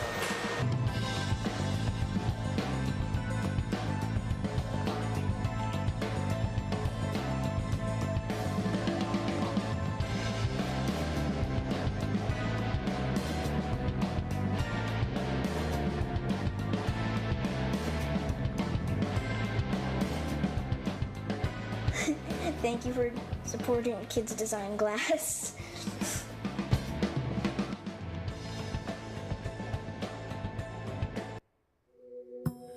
The color in glass comes from adding various materials to the mixture of raw ingredients called batch. Most of the colorants are compounds containing some kind of metal. For example, adding cobalt to clear glass creates a deep blue. Tin and antimony can be used to create white glass, and gold chloride can produce a rich red or pink colored glass. Colored glass is melted in furnaces, just like clear glass, and then is usually rolled into bars for storage and easy application. In order to apply color bar to a bubble, we first need to preheat the color to approximately 950 or 1000 degrees Fahrenheit in a color oven or garage.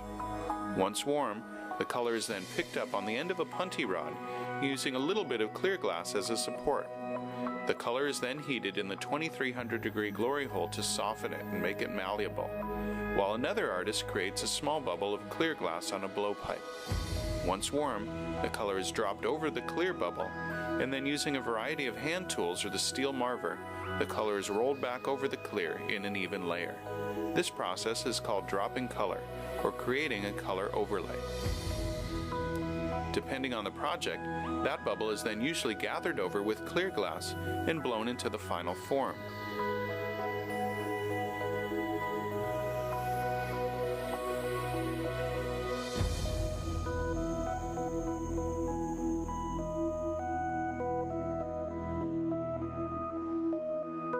The finished product may appear to be all made from colored glass, but when viewed in cross-section, we can see that there is only a thin layer of color sandwiched between many layers of clear glass.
missed it. You did miss it. We missed the end.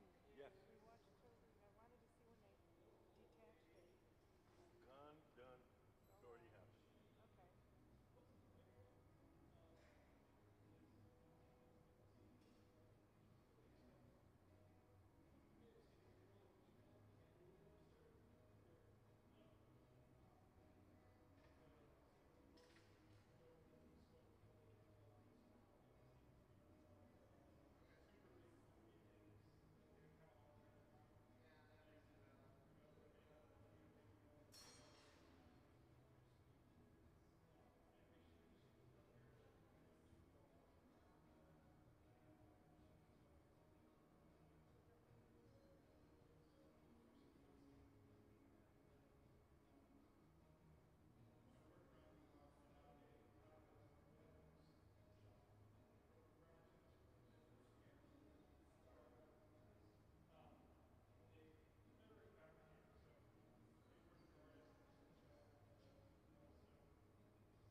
So Mr. Thompson has made a cylinder, solid cylinder of clear glass,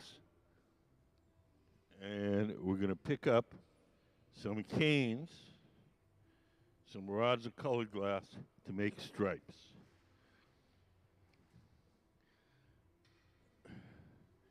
The rods of colored glass are black, and they're made of a kind of purposely very stiff glass called Duro.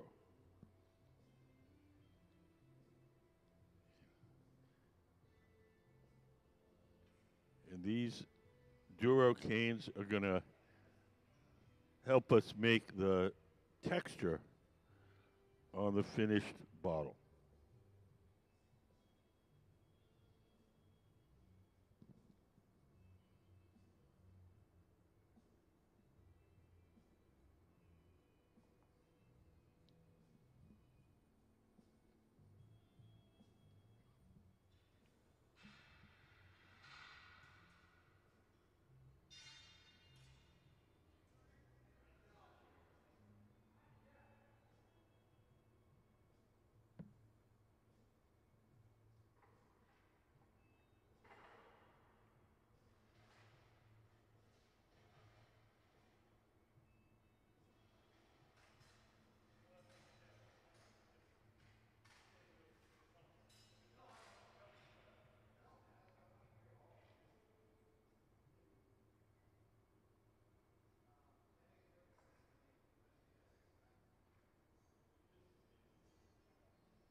So now we've melted in the stripes, and now we're going to start to distort him.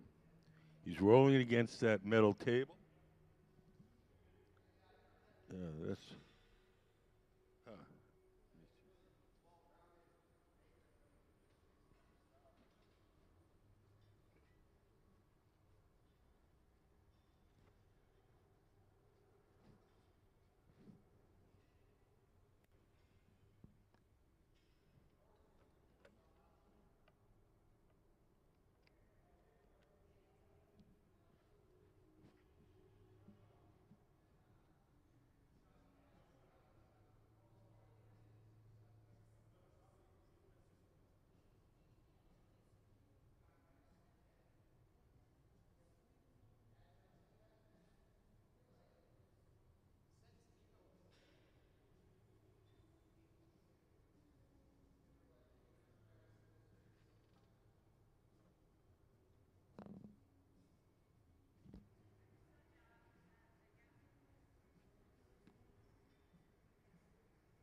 So what we're making right now is part of the preparation for some sculptures that we're going to make tomorrow. We're going to make this clear bubble with rods of black stiff glass. We're going to put another bubble inside it, and we're going to make pieces like you see on the table and on the pedestal. Yes.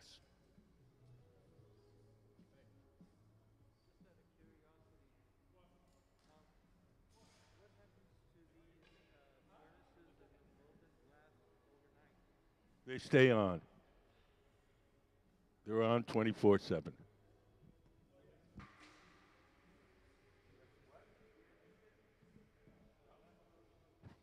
have a number of safety systems on it that the flame goes out, or there's some dip pressure. Everything gets shut down automatically, and it rings the telephone vortex.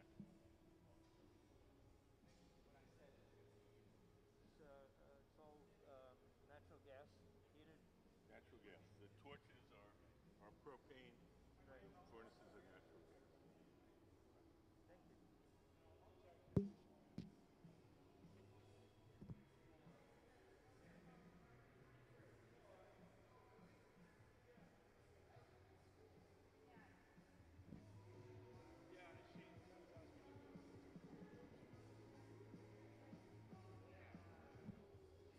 So if you look closely, you can see the stripes twisting.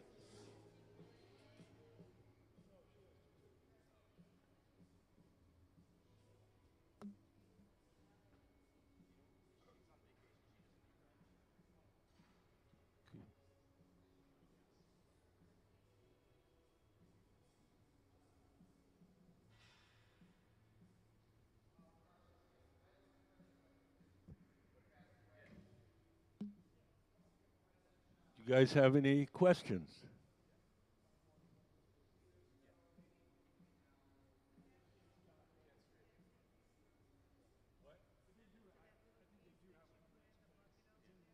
I didn't see that. Oh, yeah, yeah. Yeah, that was clear glass, so we'll save it, and that'll eventually go back in the furnace. We can recycle our clear glass. We don't have a good way of recycling our colored glass.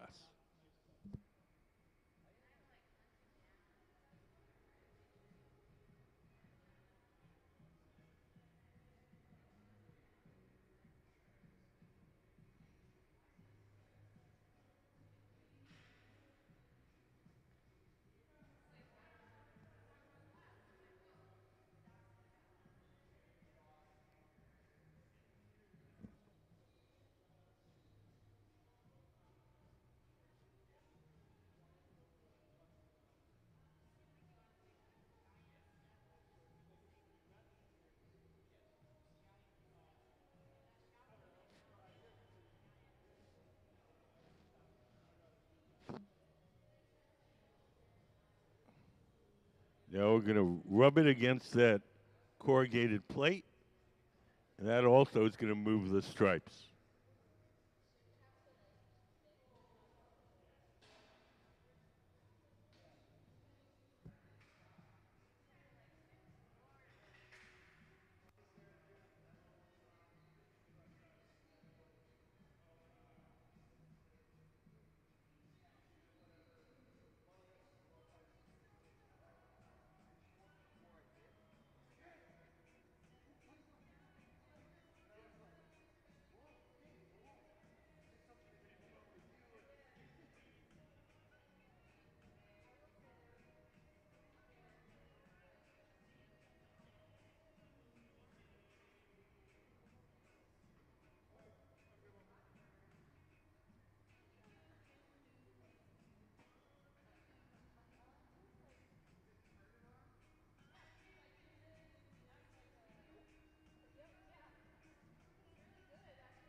what we call a stuff cup or a color cup.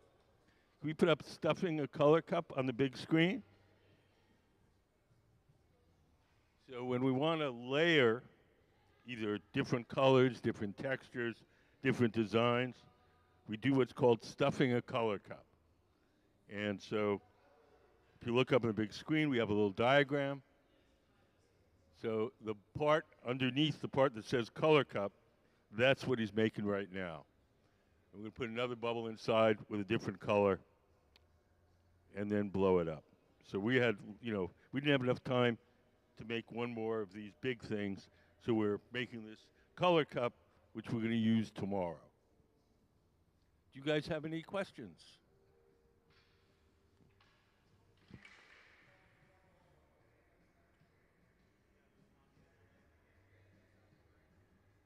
Good.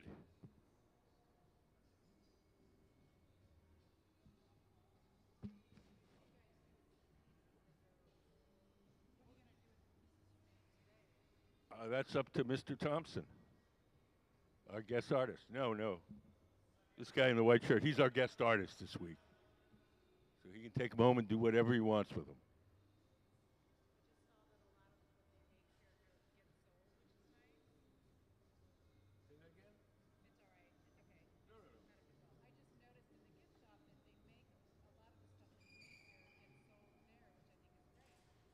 Yeah, we make stuff. We have guest artists, and so this has nothing to do with the gift shop. And then our team makes stuff for the gift shop when we don't have a guest artist. Yeah. So everybody except for Ryan Thompson in the white shirt, he's our guest artist. Everybody else is a part of the museum. They work here. This is their job. Oh, they're super good, yeah. You can see how casual everything seems. Yes, I will. Ben, tall guy, 30 years of glass blowing. Gabe in the black and white hat, 28 years. Sarah, 23, 24 years. Pretty much like anything else, work and school. Gabe here, who's working on our team today, he learned entirely at work, no school at all. Got a job in a glass shop in his early 20s, knowing absolutely nothing, and just been working ever since. Ben and Sarah started when they were in high school, and then they went on to an art college at the Rochester Institute of Technology, and they studied there. There's about 50 colleges across the United States that have glass in their art department. And so, like some people like Gabe, also just people who learn entirely at work.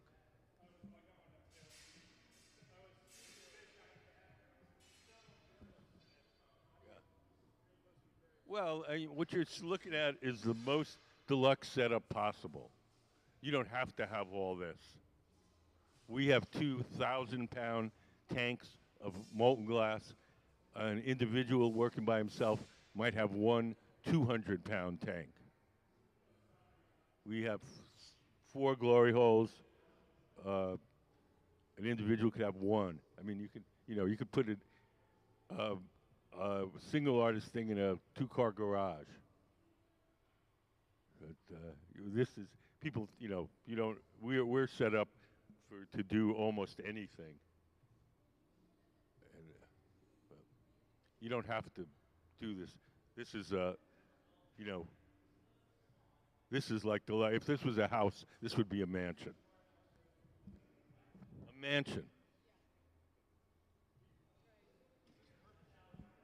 Yes, this was built specifically for the shop in 2002. There's 3 reasons why the building is this shape.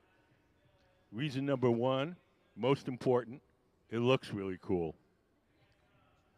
Reason number 2, the whole building is designed to act like a giant chimney, so there's a natural updraft to take the heat and smoke away from the furnaces. Reason number 3 is historical. Along this waterway, before the museum was here, there were a bunch of sawmills. The sawmills had big cone-shaped metal outbuildings where they burned the wastewood from the sawmills for power. You can see a picture up on the big screen. So those dotted this waterway. And when the architect looked at old pictures of this waterway, he saw those buildings, and that's what gave him the idea to make the building in this shape.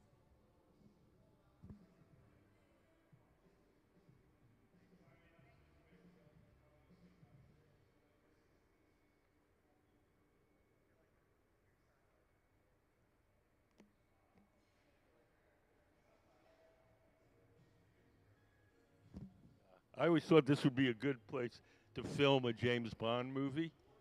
This could be like the villain's lair. He could be shooting missiles out the top of the cone. There's only one James Bond movie that was filmed in a glass shop, and that's Moonraker. There's one scene in there in the Vanini glass factory where they're going around shooting each other and smashing glass, and yeah. Maybe we can be in the next James Bond movie.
Can we put up the picture of the finished piece up on the big screen?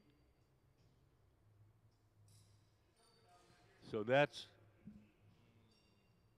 so they're sandblasted, so it's easier to see the form and the texture.